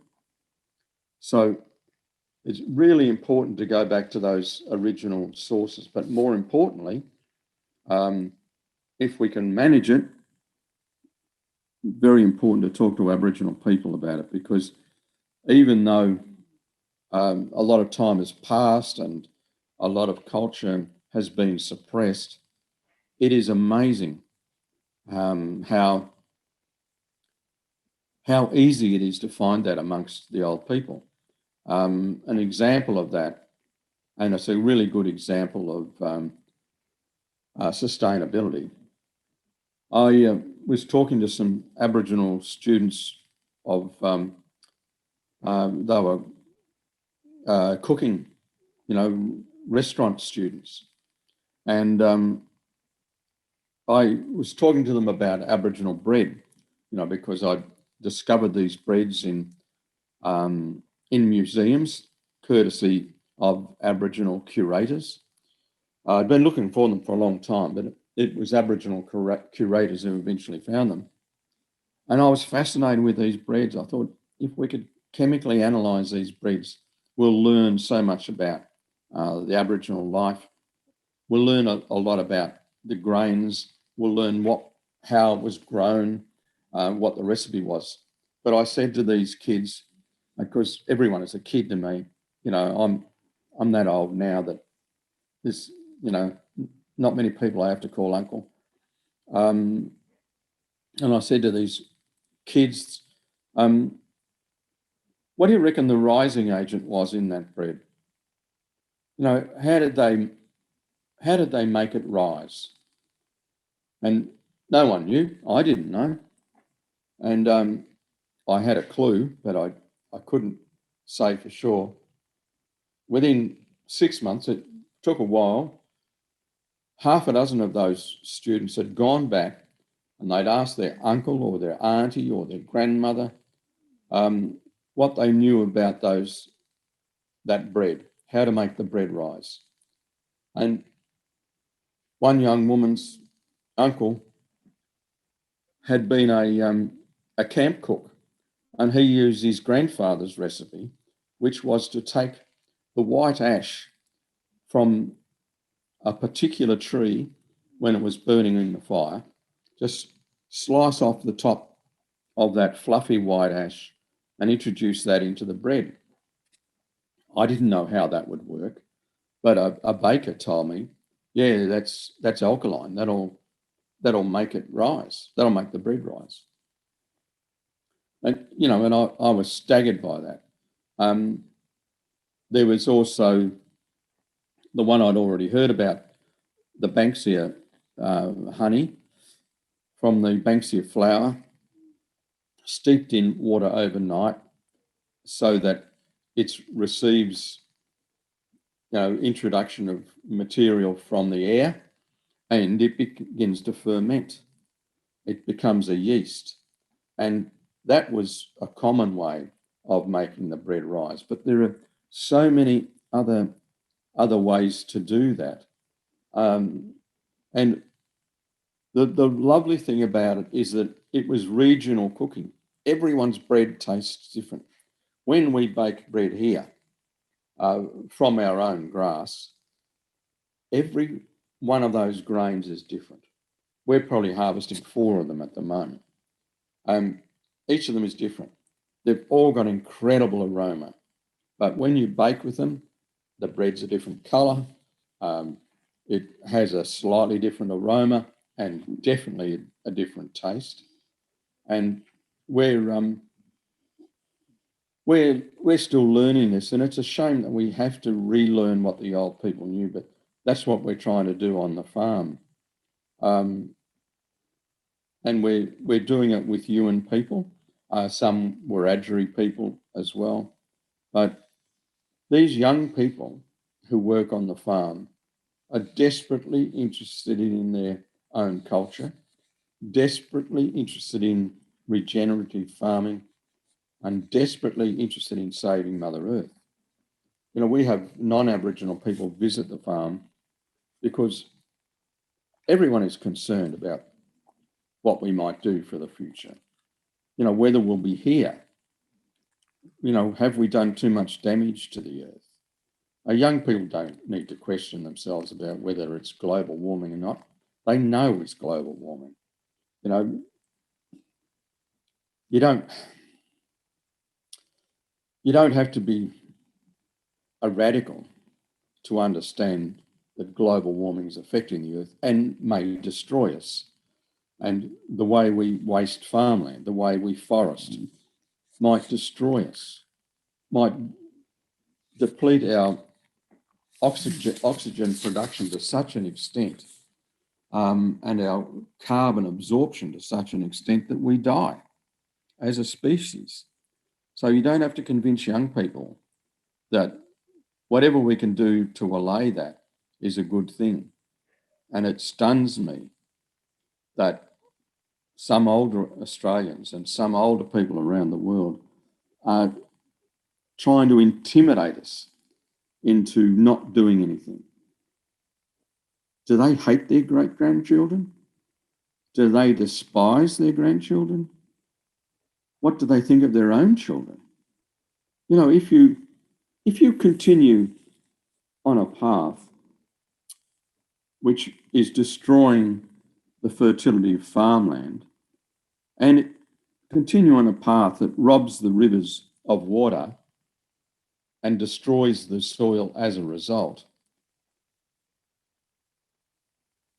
what do you think of the future? And what do you think of your descendants? It's a terrible question to have to ask. And the people working here on the farm, we talk about this all the time, because we're not just doing this for Aboriginal people, we're doing it for Mother Earth. That's who we are responsible for. We're doing it for Mother Earth. And I'm so happy to be working with young people, and so happy to be working with Aboriginal people, and so happy to be working with Aboriginal people who are culture proud and environment proud and Mother Earth proud. It makes a huge difference to us. And I think that if we were to adopt some of these plants and begin with our most degraded lands and return those degraded lands where farmers have been sold off by the banks, for instance, and the land has been left waste. If we can return those lands to fertility by using perennial grains and tubers, I think we will meet our carbon emission reduction targets in Tokyo easily. Say we rejuvenated 5%, 10% of our national farmlands in that way, it would make an incredible amount. But one of the impediments to that approach is the fact that colonial Australia was Christian and it was capitalistic. And, you know, people, as soon as I start talking about that, they think I'm anti-religion and anti-capitalist. But I'm not. I think democracy and capitalism have gone together for so long, but some of the elements of both systems has ossified and been distorted. Religion distorting capitalism, capitalism distorting religion. And I think we have to talk about it. I know it's not popular. I know people will scream blue murder, but this is the basis of our society. And we don't need to get rid of capitalism. We don't need to get rid of Christianity. A lot of Aboriginal people are Christian, deeply Christian. And, you know, I'm not proposing that we get rid of it. What I'm proposing is that we modify both systems to the realities of the world. So that we modify Christianity, for instance, in the light of Aboriginal governance and Aboriginal spirituality, so that the dictum that man shall have dominion over the earth is not central.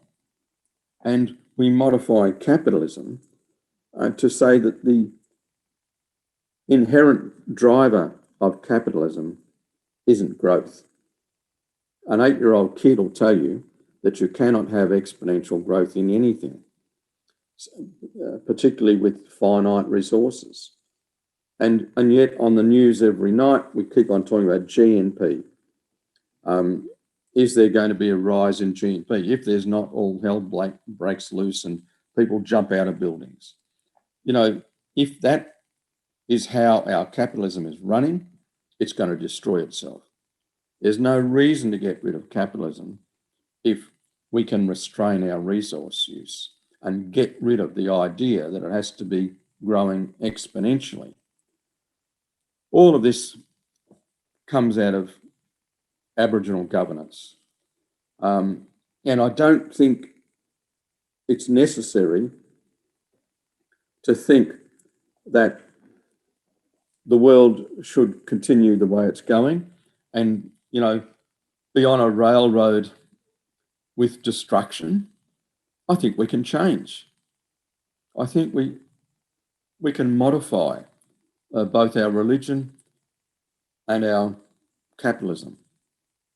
I'm sure that the old people were modifying the whole time, improving, but always within the bounds of what Mother Earth could provide. Look, I know there are people, you know, think, you know, I'm gilding the lily, but please just have a look at what the old people did. Have a look at that religion, have a look at the economy, have a look at the resource use. I admire it so much, and that admiration for it amongst the Aboriginal community is still there.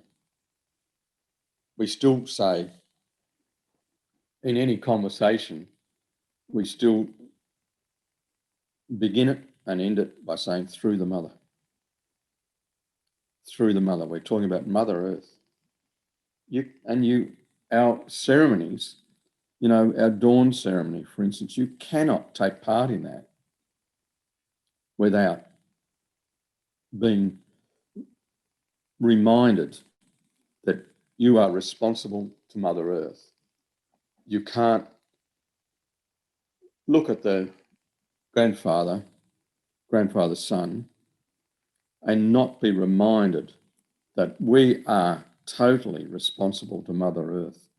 That's the whole idea of that ceremony. You know, it's not just to make you get up at dawn.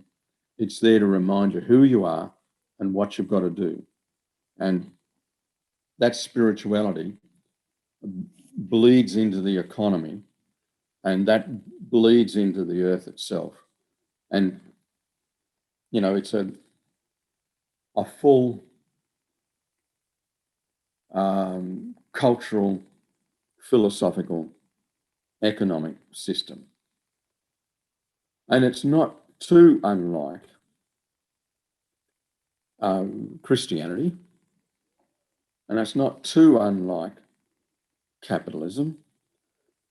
But if those two systems are not modified, they are going to destroy us.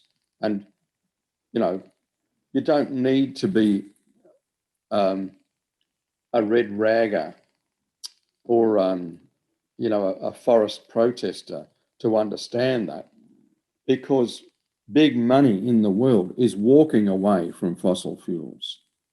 You know, our government mightn't be, but the big money in the world ditched them 10 years ago.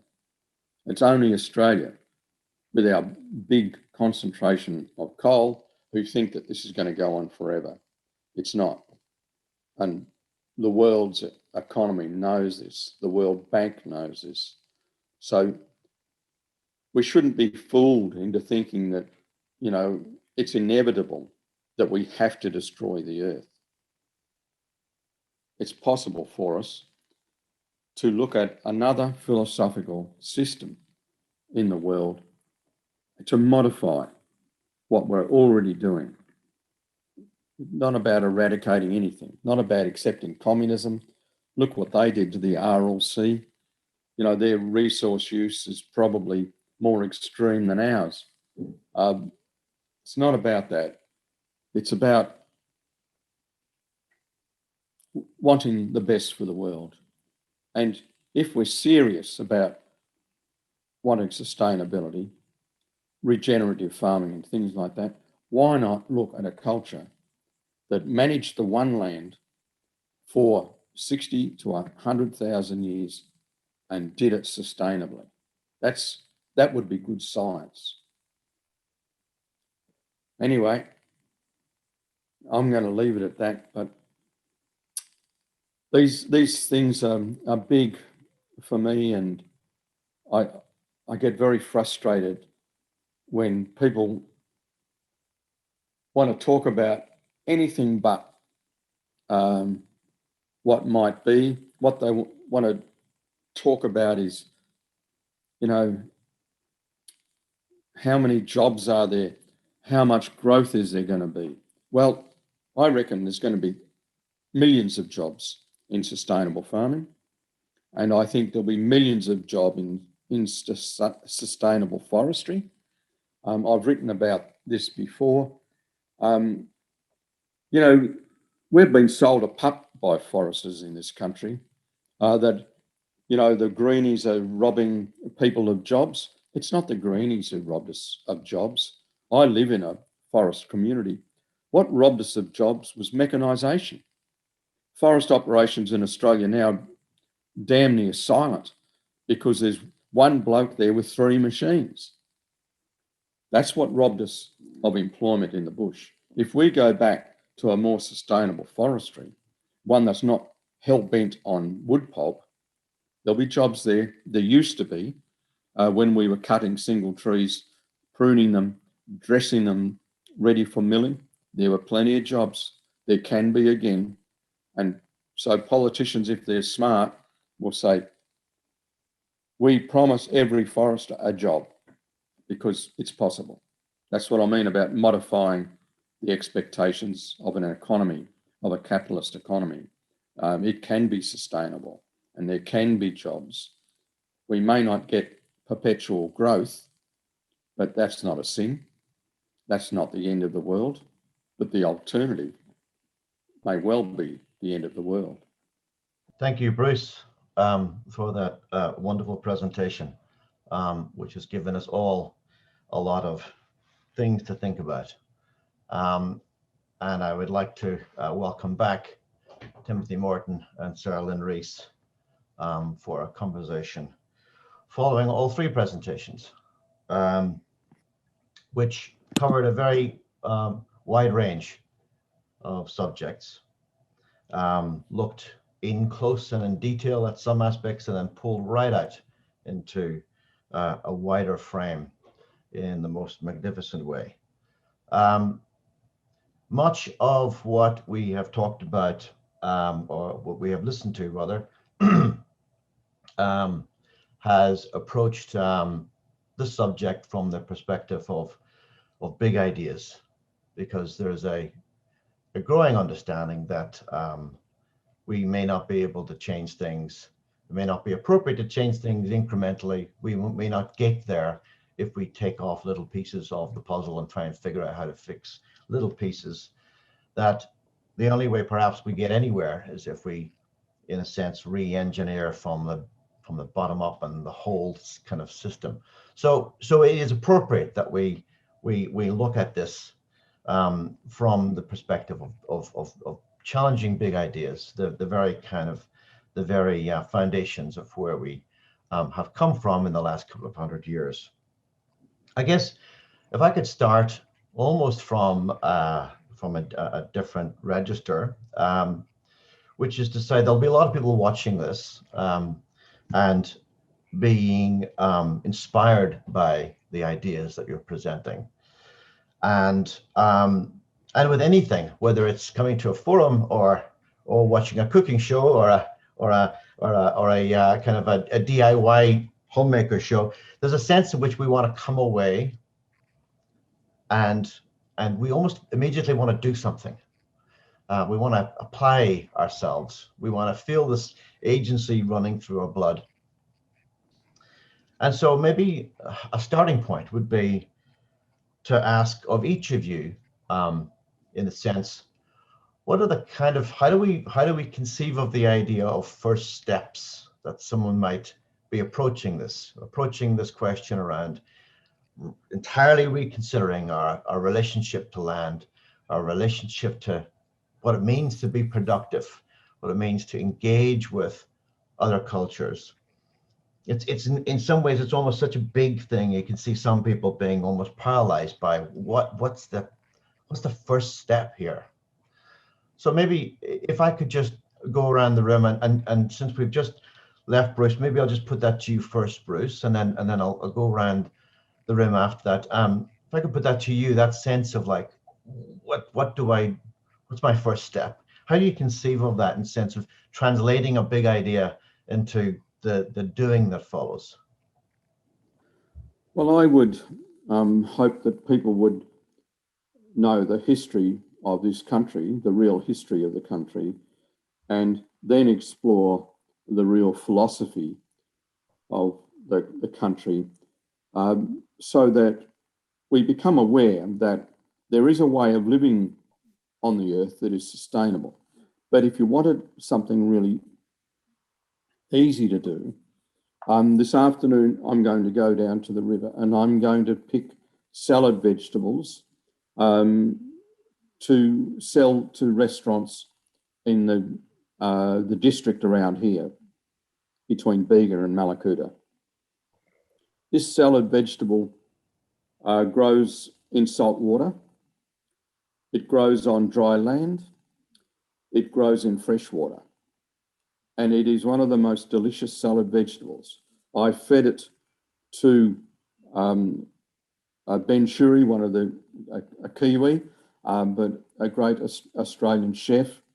And he was astounded that he had never, ever seen this plant or tasted it.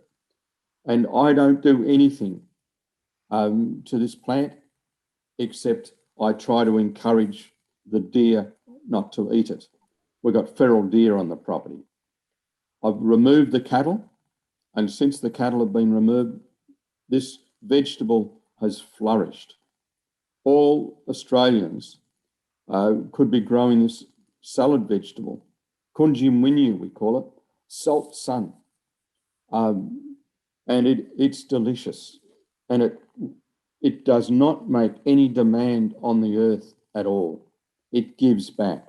And this is what the old people knew, that you can have food and you can be sustainable and you can improve soil all in the one hit. That this is what Mother Earth wants to do. This is her plant. She's given it to you. You can use it. It's not to say that Aboriginal people were just wandering by and picking it. There was management involved, and that management came from our philosophy. But I would say, if you wanted to do one thing, grow kunjim winu, grow warrigal greens, grow these vegetables that need no chemicals at all. You put chemicals on them, they're going to die. They need no extra water. Some of them can grow in salt water.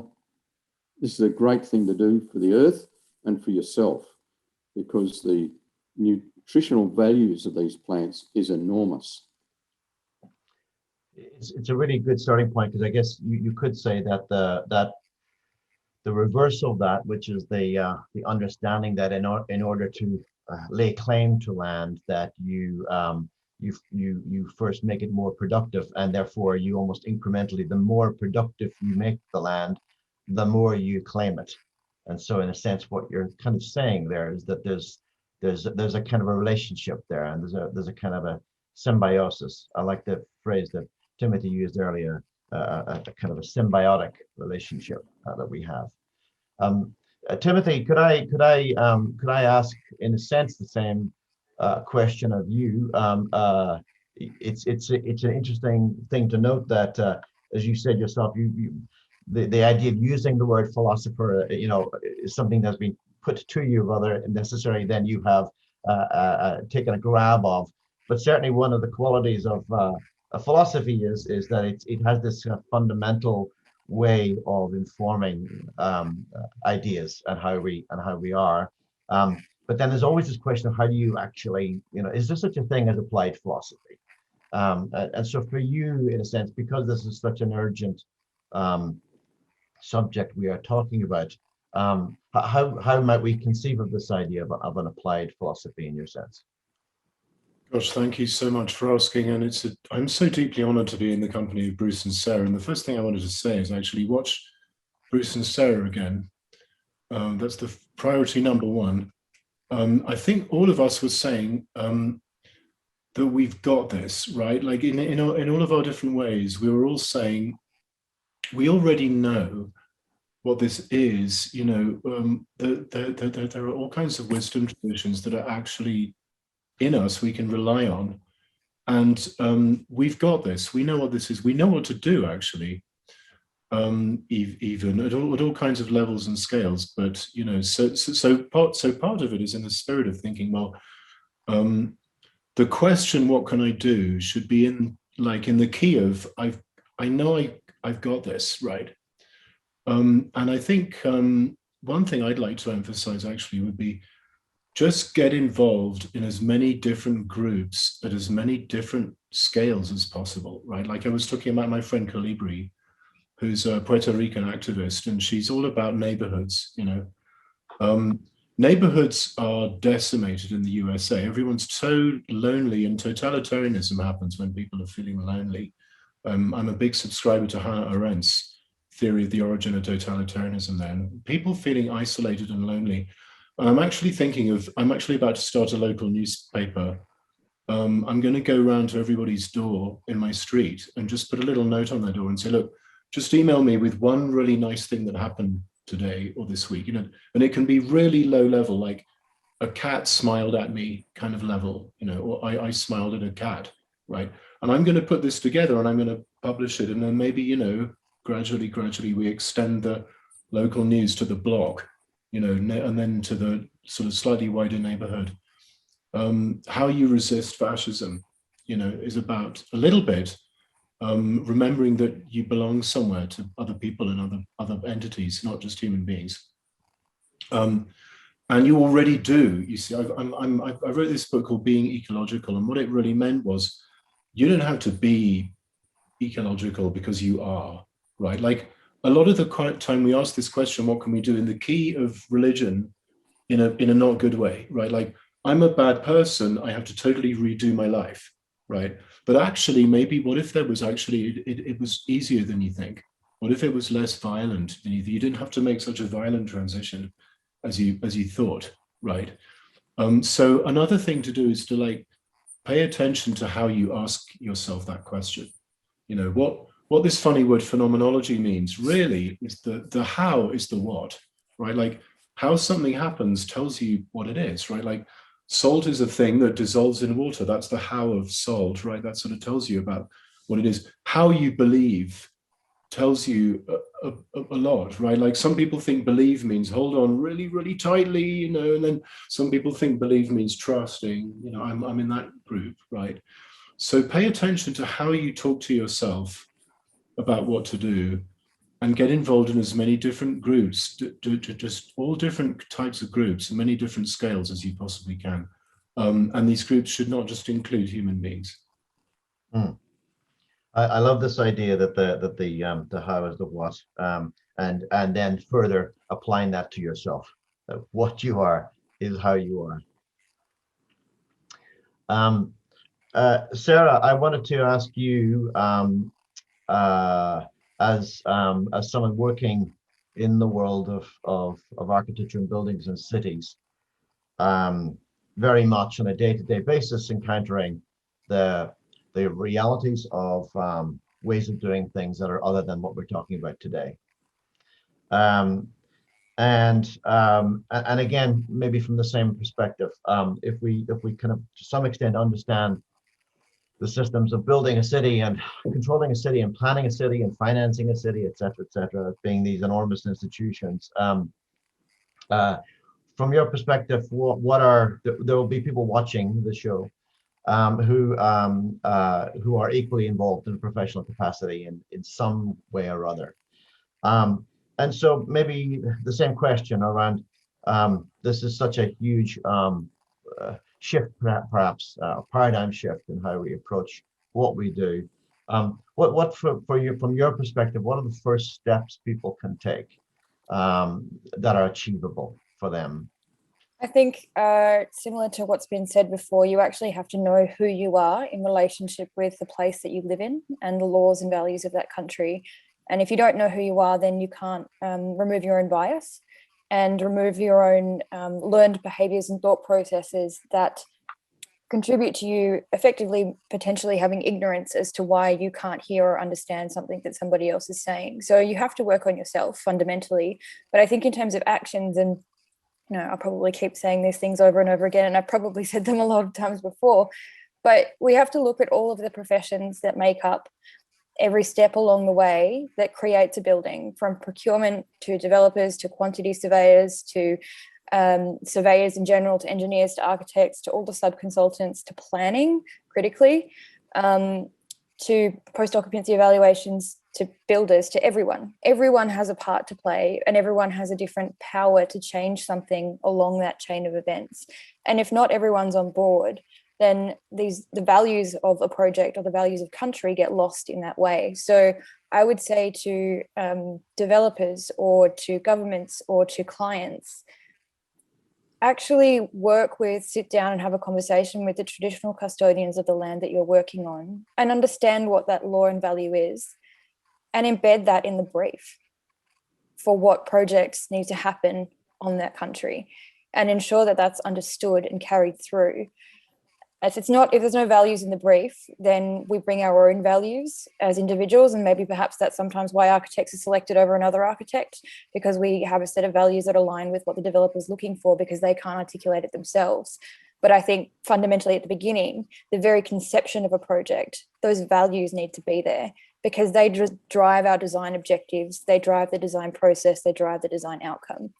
But equally, you need to look at the other end of the spectrum or the mid end of the spectrum, like at planners and planning, for example.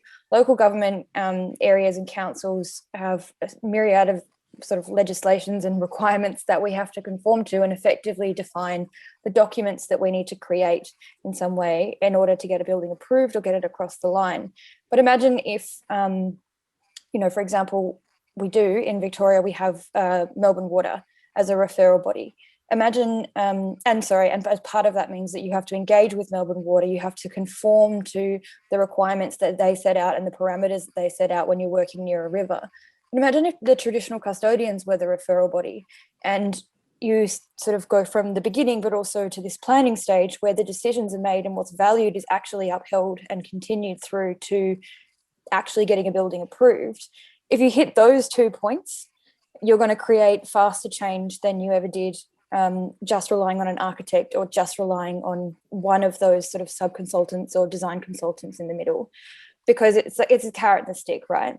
So, I think if you're a planner or if you're a client or person that procures buildings, then actually go and have a genuine conversation about how the values and laws of country can be embedded into the requirements that we have.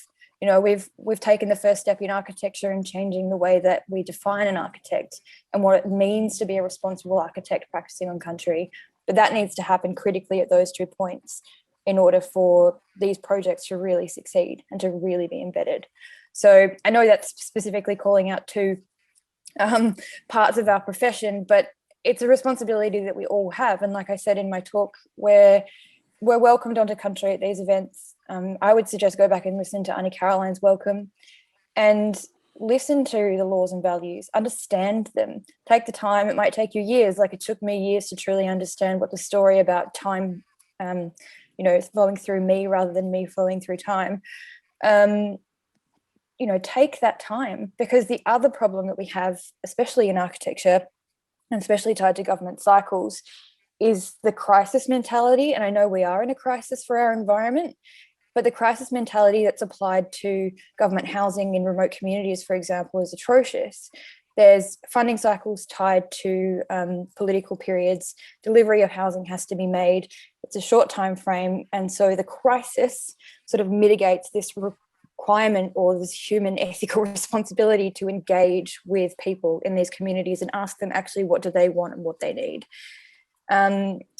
And then you result in the same housing that's been built in these communities for years and years and years and years, and it's not healthy. It's not culturally sustainable. It's not even designed in response to the needs of communities and the family makeups. It's based on a Canadian system of occupancy, which has nothing to do with Aboriginal family units in remote communities or even in urban or rural communities. So, sorry, there's a lot of things in there, but I think we just need to make sure that we don't run too fast into the crisis, because if we do, then we'll end up just repeating mistakes that we've made. Interesting. Timothy, you mentioned that on the back of what Sarah was talking there about the wider network in which decisions are made about the street, about buildings, about where we live, etc., and all of the different layers, etc. You talked briefly about this bizarre thing called the lawn, the front lawn, and all that it symbolizes.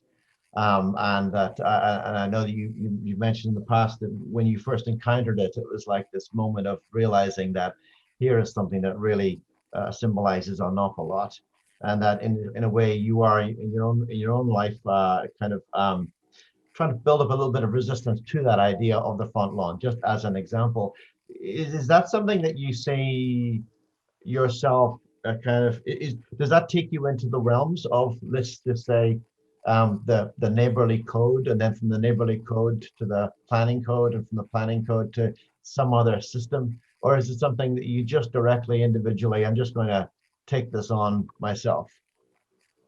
You wouldn't believe the trouble that I've been getting into in my neighborhood, trying to get leaf blowers and motorized lawnmowers banned. In fact, in the 18th century in Britain, there was the Association for the Abolition of Slavery, and I'm starting the Association for the Abolition of the American Lawn. The American lawn uses over a third of America's water. And, it's basically a void space. Talking of terra nullius, it's a kind of a symbol in a very hardcore sense, because you've actually destroyed a lot of life forms, and there's rules or laws that can allow you to shoot dead people who set foot on your lawn, thus weaponizing the whole notion of, don't tread on the grass. These devices, such as leaf blowers, don't have catalytic converters, right? So, it's up to you. Drive 100 miles in your car or use your lawnmower for 20 minutes. Yeah, it's the same amount of carbon emissions. In poor America, we are kept in the dark about stuff. That's how ideology is enforced over here. And, we were handed a whole bunch of broken European things to deal with, like white people, slavery, columns. What's a column? I don't even know what it is. I got columns on my building. I shouldn't, what even is that? Lawns, I've got to have this kind of Blenheim Palace thing in front of my house. and we just like make things out of broken stuff in the USA, you know, we don't really know what lawns are. We don't really know what they're for. We should just kind of get rid of them. They are in fact majorly destroying Earth, and so they're like a symbol in a very hard sense of that word, not just in the sense of being a sign of something, but they actually are that. They sort of are that something. I'm actually writing a book right now because I got so fed up with it. It's called Welcome to the Astrodome, and the byline is Tim Morton was trying to get leaf blowers banned in his street. There was only one problem: he had to become a prominent environmental philosopher in order to have a shot at doing it. That's wonderful. I think we all wish you great luck in that banning. Bruce, I wonder, could I ask you a little bit more about the farm? There's obviously a project you're working on connected to Black Duck Foods, and this idea of re-engaging with a different approach to making food and enjoying food. As we know, in the kind of today's world, anyone involved in farming or making food then also has to be involved somehow or other in a whole bunch of other logistical things, like how to move it around, how to get it from here to there, and how to, you know, enter into, you might call it, the product cycle.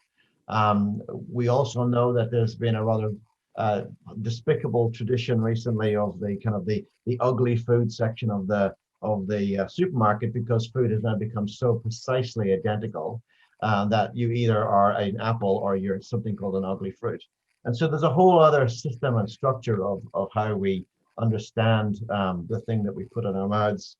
And I wonder for you, you described rather beautifully the walking down and collecting the food and then bringing it to be served to some people. Thinking about this idea of scale, because we talked about scale quite a bit, and scale and time, from the 10 to 100 to 1,000. For you, have you been thinking about the idea of scale in terms of food as well? That is to say, is it important to you that what you're doing is scalable? And if it is important, how does that then bump up against, let's say, existing regimes of food management that may be designed for another kind of way of understanding food?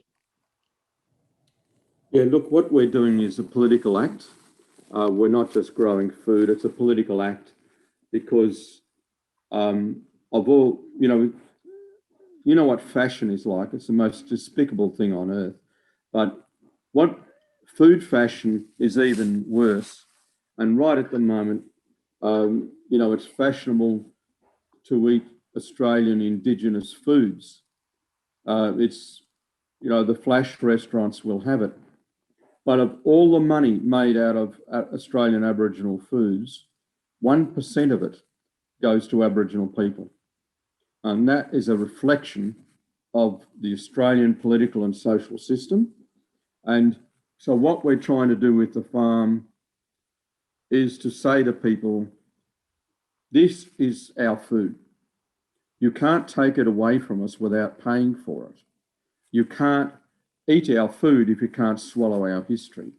And we're very conscious that what we're doing is political, but we're also conscious that it's cultural and environmental. So I can't separate those things from the growing of the food. But what we're trying to do is we're trying to introduce this food to our own community, our own Aboriginal community first, and then to the other restaurants and broader community in this region. And we do a lot of work on regionality in this country, talking about regional foods and not transporting them over mega distances, but supplying food for the local market. And we used to do that in Australia. We used to do it in the world. But the supermarket chains and the industrial agriculture has changed all that. So in an Australian supermarket, for instance, you can get 3 or 4 different kind of apples. You can get one sort of cauliflower one sort of cabbage, one sort of watermelon, because that's efficient for the supermarket to handle it like that. And they can grow it in an industrial way or get other people to grow it in an industrial way. And so the food miles are enormous because they have to be transported from the same place to every point on the Australian continent. So that environmentally unsustainable. What we used to do in this country is we have our own dairy that made cheese and provided milk. We'd have our own baker. We'd have our own greengrocer. We'd have our own butcher. We don't do that anymore. It all gets brought to us in a truck, and the farmer is driven into the ground by the supermarket chain, and the food is old. You know, one of the companies here call themselves the fresh food people, but the food is relatively old, and it's kept alive by chemicals and made to look green with chemicals and made to last on the shelf by changing its genome. So the broccoli you buy is, it could be a fortnight old, but it doesn't die because it is, its genome has been changed. But to eat fresh, to truly eat fresh, is very important, and it sustains the neighbourhood. Like Timothy was saying, that if you know where your food is coming from and you know the person who's grown it, it creates an enormous sense of community, and it's better for the earth because we're not engaging in these major industrial acts on the land, which are designed to make a uniform product for everybody, instead of treating the land like herself, and so that the food that she grows best is what is served to the community. So you only get cherries in December in Australia. You only get watermelon in summer. You only get the apples in autumn. This is what it used to be like when I was a kid. You only get the bread that the baker bakes, but it is a day old. One of the bakers here was telling a story that he kept a loaf of industrial bread, which had been partly baked in Ireland and then brought to Australia. And he said the packaging on the bread died before the bread did because it was so full. The bread was so full of preservative, you couldn't kill it. And, you know, we get lulled into this idea that we can buy a loaf of bread and eat it right through the week. A loaf of fresh bread lasts 2 days, 3 days, but it's not loaded with preservatives. We wonder about disease in our communities. We wonder about psychological diseases, depressions, bipolar disorders. And many doctors are saying we are exposed to chemicals, really destructive chemicals in our daily life. This is going to have an effect on us. We wash our hair with formaldehyde. You know, we can't keep doing this and expect to stay well. So I'm arguing that for a regional food industry, not an industrial, multinational, stale food empire.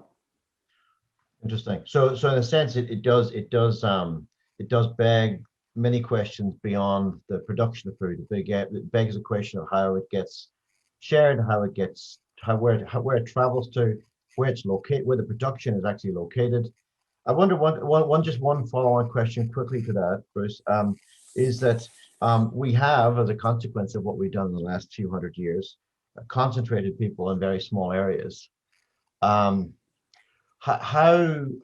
are we able to apply the knowledge you're talking about in terms of production of food and the proximity of food to people, which we all know, when you know, everyone can understand that idea that when you get a tomato from someone's garden, or you bought something from the person who's actually made the bread, it feels different, it is different.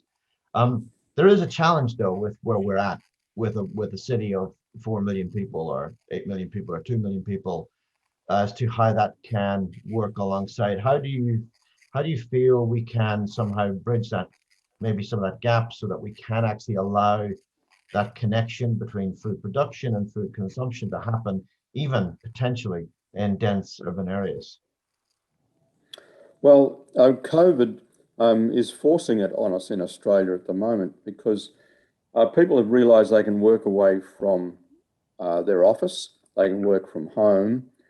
So you can't buy land in regional Australia at the moment, particularly on the coast, because everyone in the city wants to work from their home beside the river or the sea.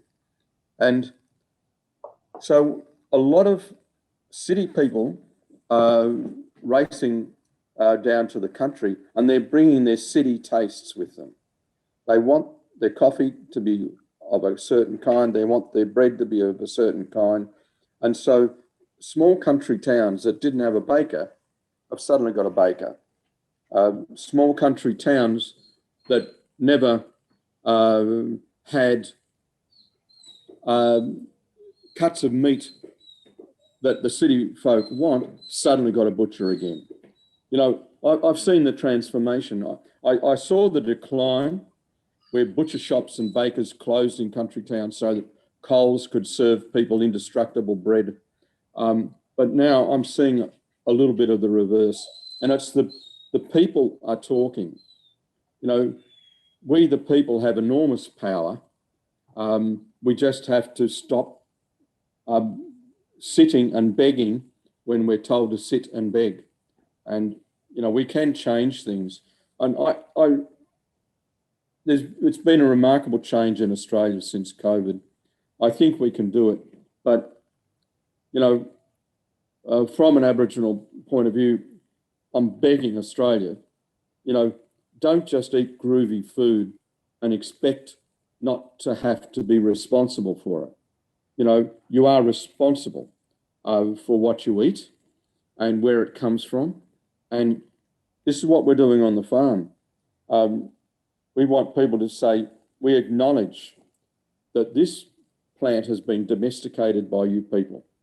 You know, it grows, you could say, wild, but we know that repeated harvests of that have domesticated that plant to the human action.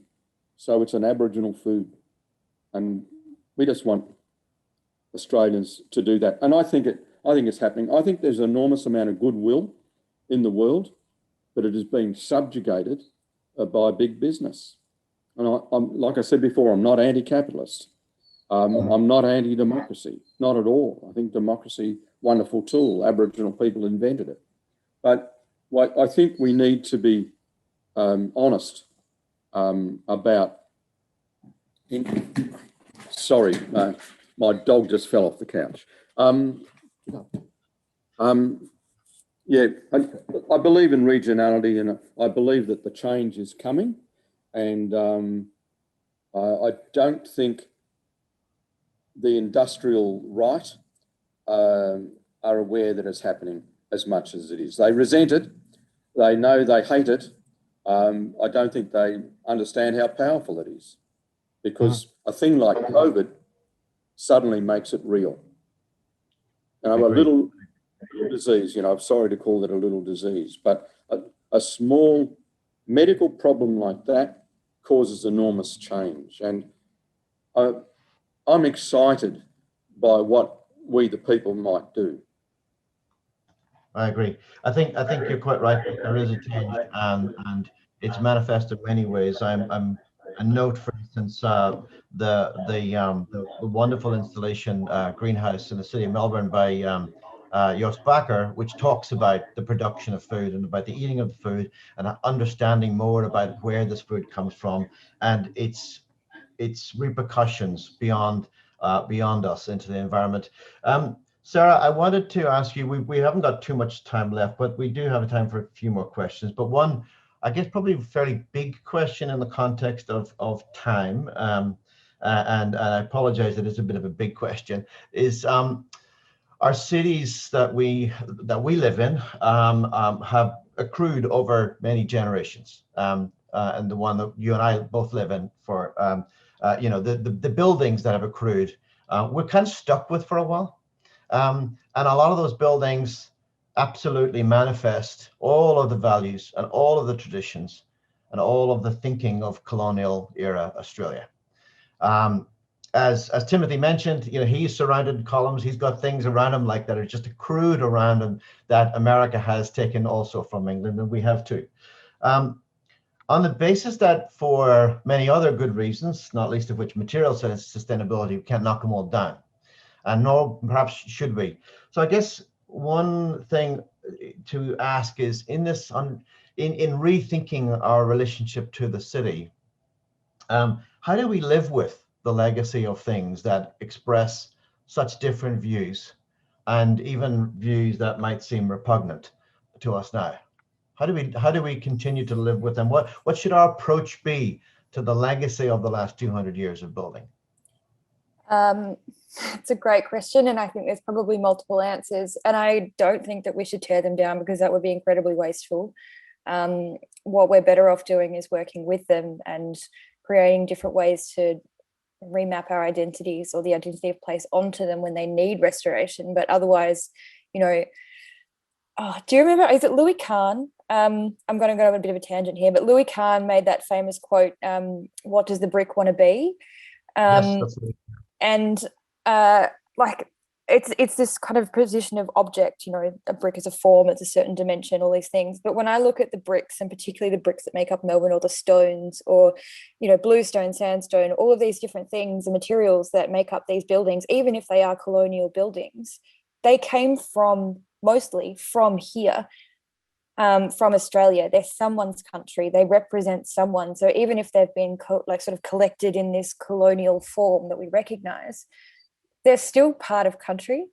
And traditional owners might have some will sort of believe that their creative spirits are tied to certain stones, and so seeing those stones as a reflection of themselves, yes, the building, the form, not ideal, but those materials are there, and we're surrounded by country all of the time. You stand in the middle of the city and you look around you and you go, well, whose country is actually, am I standing on? What is the asphalt made from? Where did the sand come from that sits underneath that? We've got bluestone pavers. This is not Victorian volcanic plain country, so that has to have come from the west. The buildings themselves, clay might be from the goldfields or from Storwell. So we've got different people's countries all around us, and I think we need to honour those by not tearing them down, and actually telling the stories of where those buildings come from and whose countries we're living within, even though we're obviously on a traditional owner's country. But all of these materials in some way are ambassadors of the countries that they've come from. So we need to honour them and we need to respect them. And no, we don't need to tear them all down. But I think we just need to reframe these things. We live with the legacy of the decisions that we've made in the past, and it's a bit like the conversation of, do you tear down a statue or do you not? For some people, it's important to have that statue there because it starts a conversation about how the history has been whitewashed or written from a certain perspective, and the opportunity in that case is to create a counter monument or counter something to ensure that conversation is there.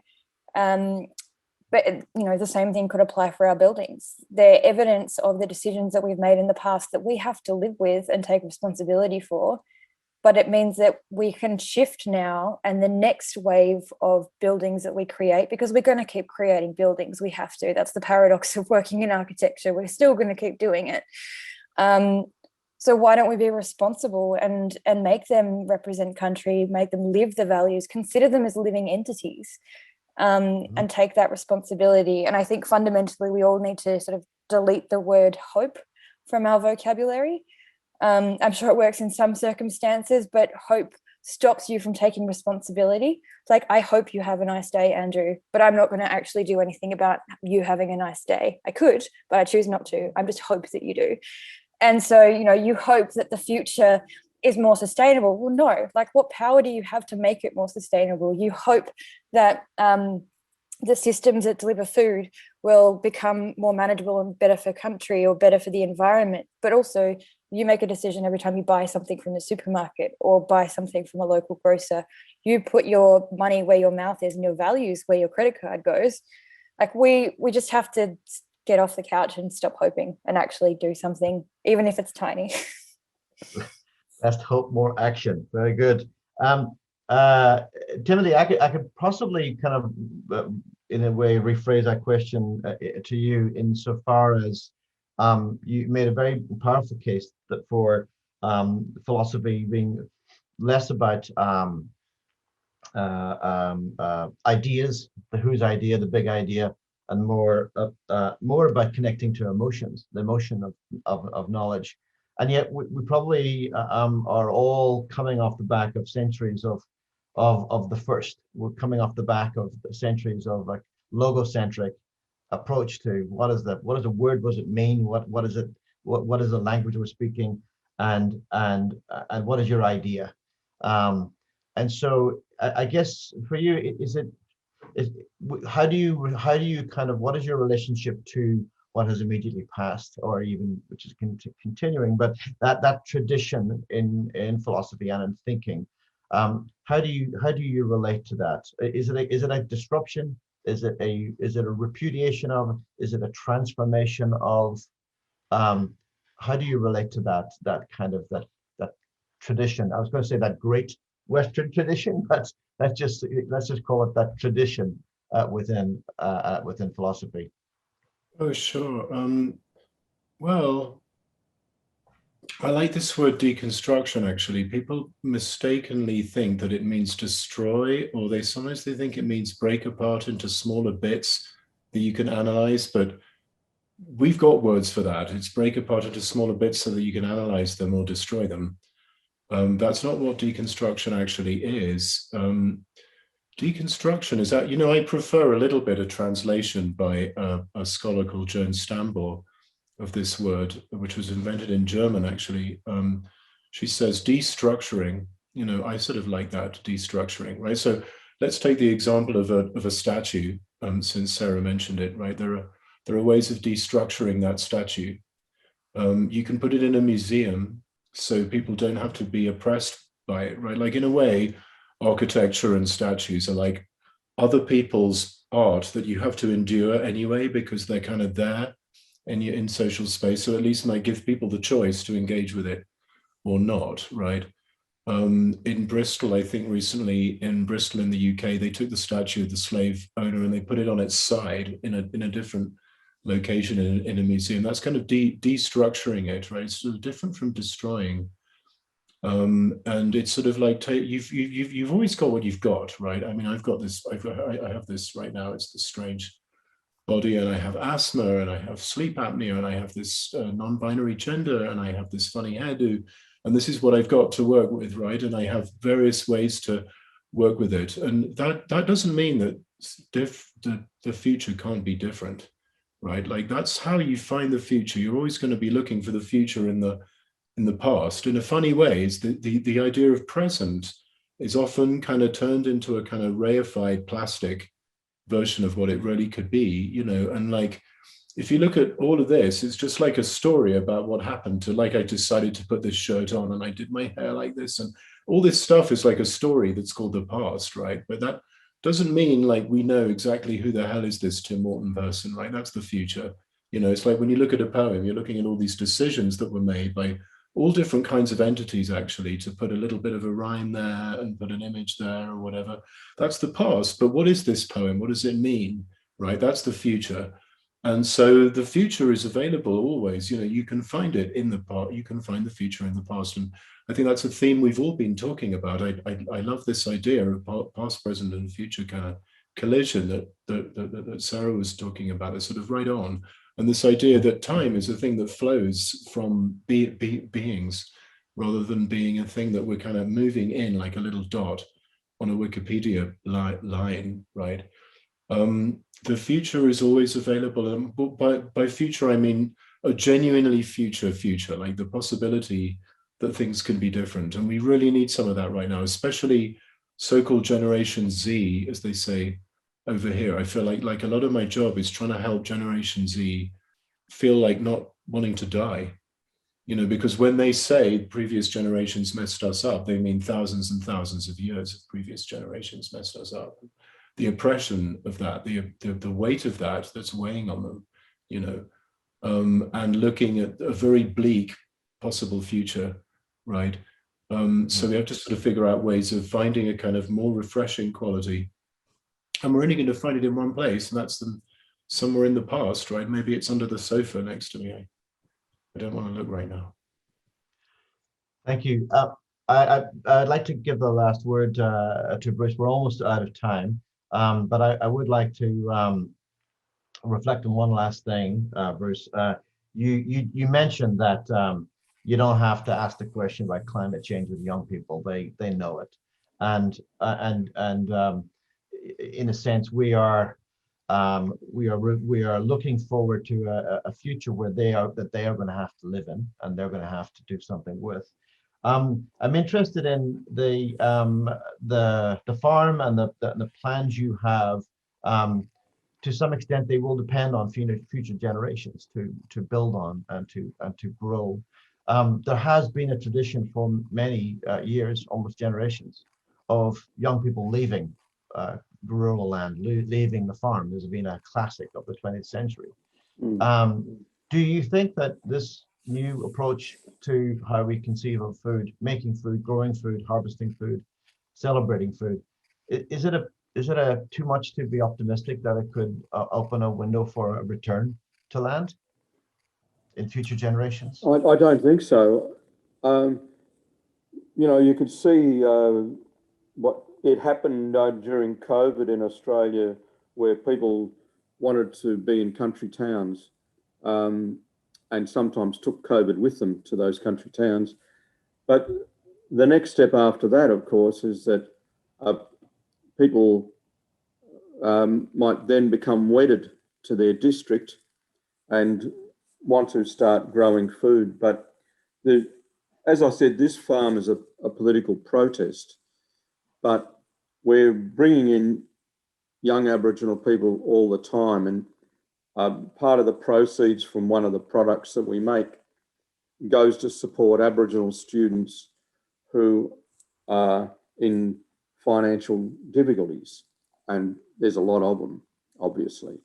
But we want to promote this idea that young Aboriginal people can make a living off the land and that it is their right to do so. But so many of the non-Aboriginal people who come here, that's what they want to do. They want to live a better life. They want to eat better food. They want to work for their food. And so we see a lot of people like that coming to the farm, and a lot of Aboriginal people, the one thing they don't have is land. So we're hoping that we can use the farm as a lever to get land back off government. You know, what they call wasteland, you know, degraded farms, old degraded railway sidings where there's no train anymore, all of those things, and so that young people can return to the land and create communities again. Country sporting teams can't field football teams and cricket teams because there's no young people left. So we want to reverse that, but I think there's a lot of will for it to happen in Australia. But our major aim is to make sure that Aboriginal people are part of it. Aboriginal people are part of the economy, and Aboriginal people have land. We have the old land back. It's not easy. There's a hell of a kickback, resistance to that idea, but that's why we have young people, because the fight may go for 400 years. So you need new soldiers. I don't like talking in terms of war, you know. I'm really against it. My culture is against it. But we need to replenish ourselves with inspiration and zeal and young bodies, because farm's hard work. Super. Well, thank you very much for that. I think we have run out of time, unfortunately. It's been really wonderful having this opportunity to talk to the three of you. Before I do thank you each and move on, I'd like to just quickly mention that after this session, the next session is called Real Time. And speaking of younger people, we have the artist and environmental engineer Tiga Brain joining us from New York. She's Australian-born, based in New York, and she will be up next in a session called Real Time. But for the moment, it's difficult to do this because, of course, we don't have an audience with hands at the ready, so I'm going to do it for them. I'd like to thank Timothy Morton, Celine Reese, and, of course, Bruce Pascoe. Thank you very much for joining us this morning.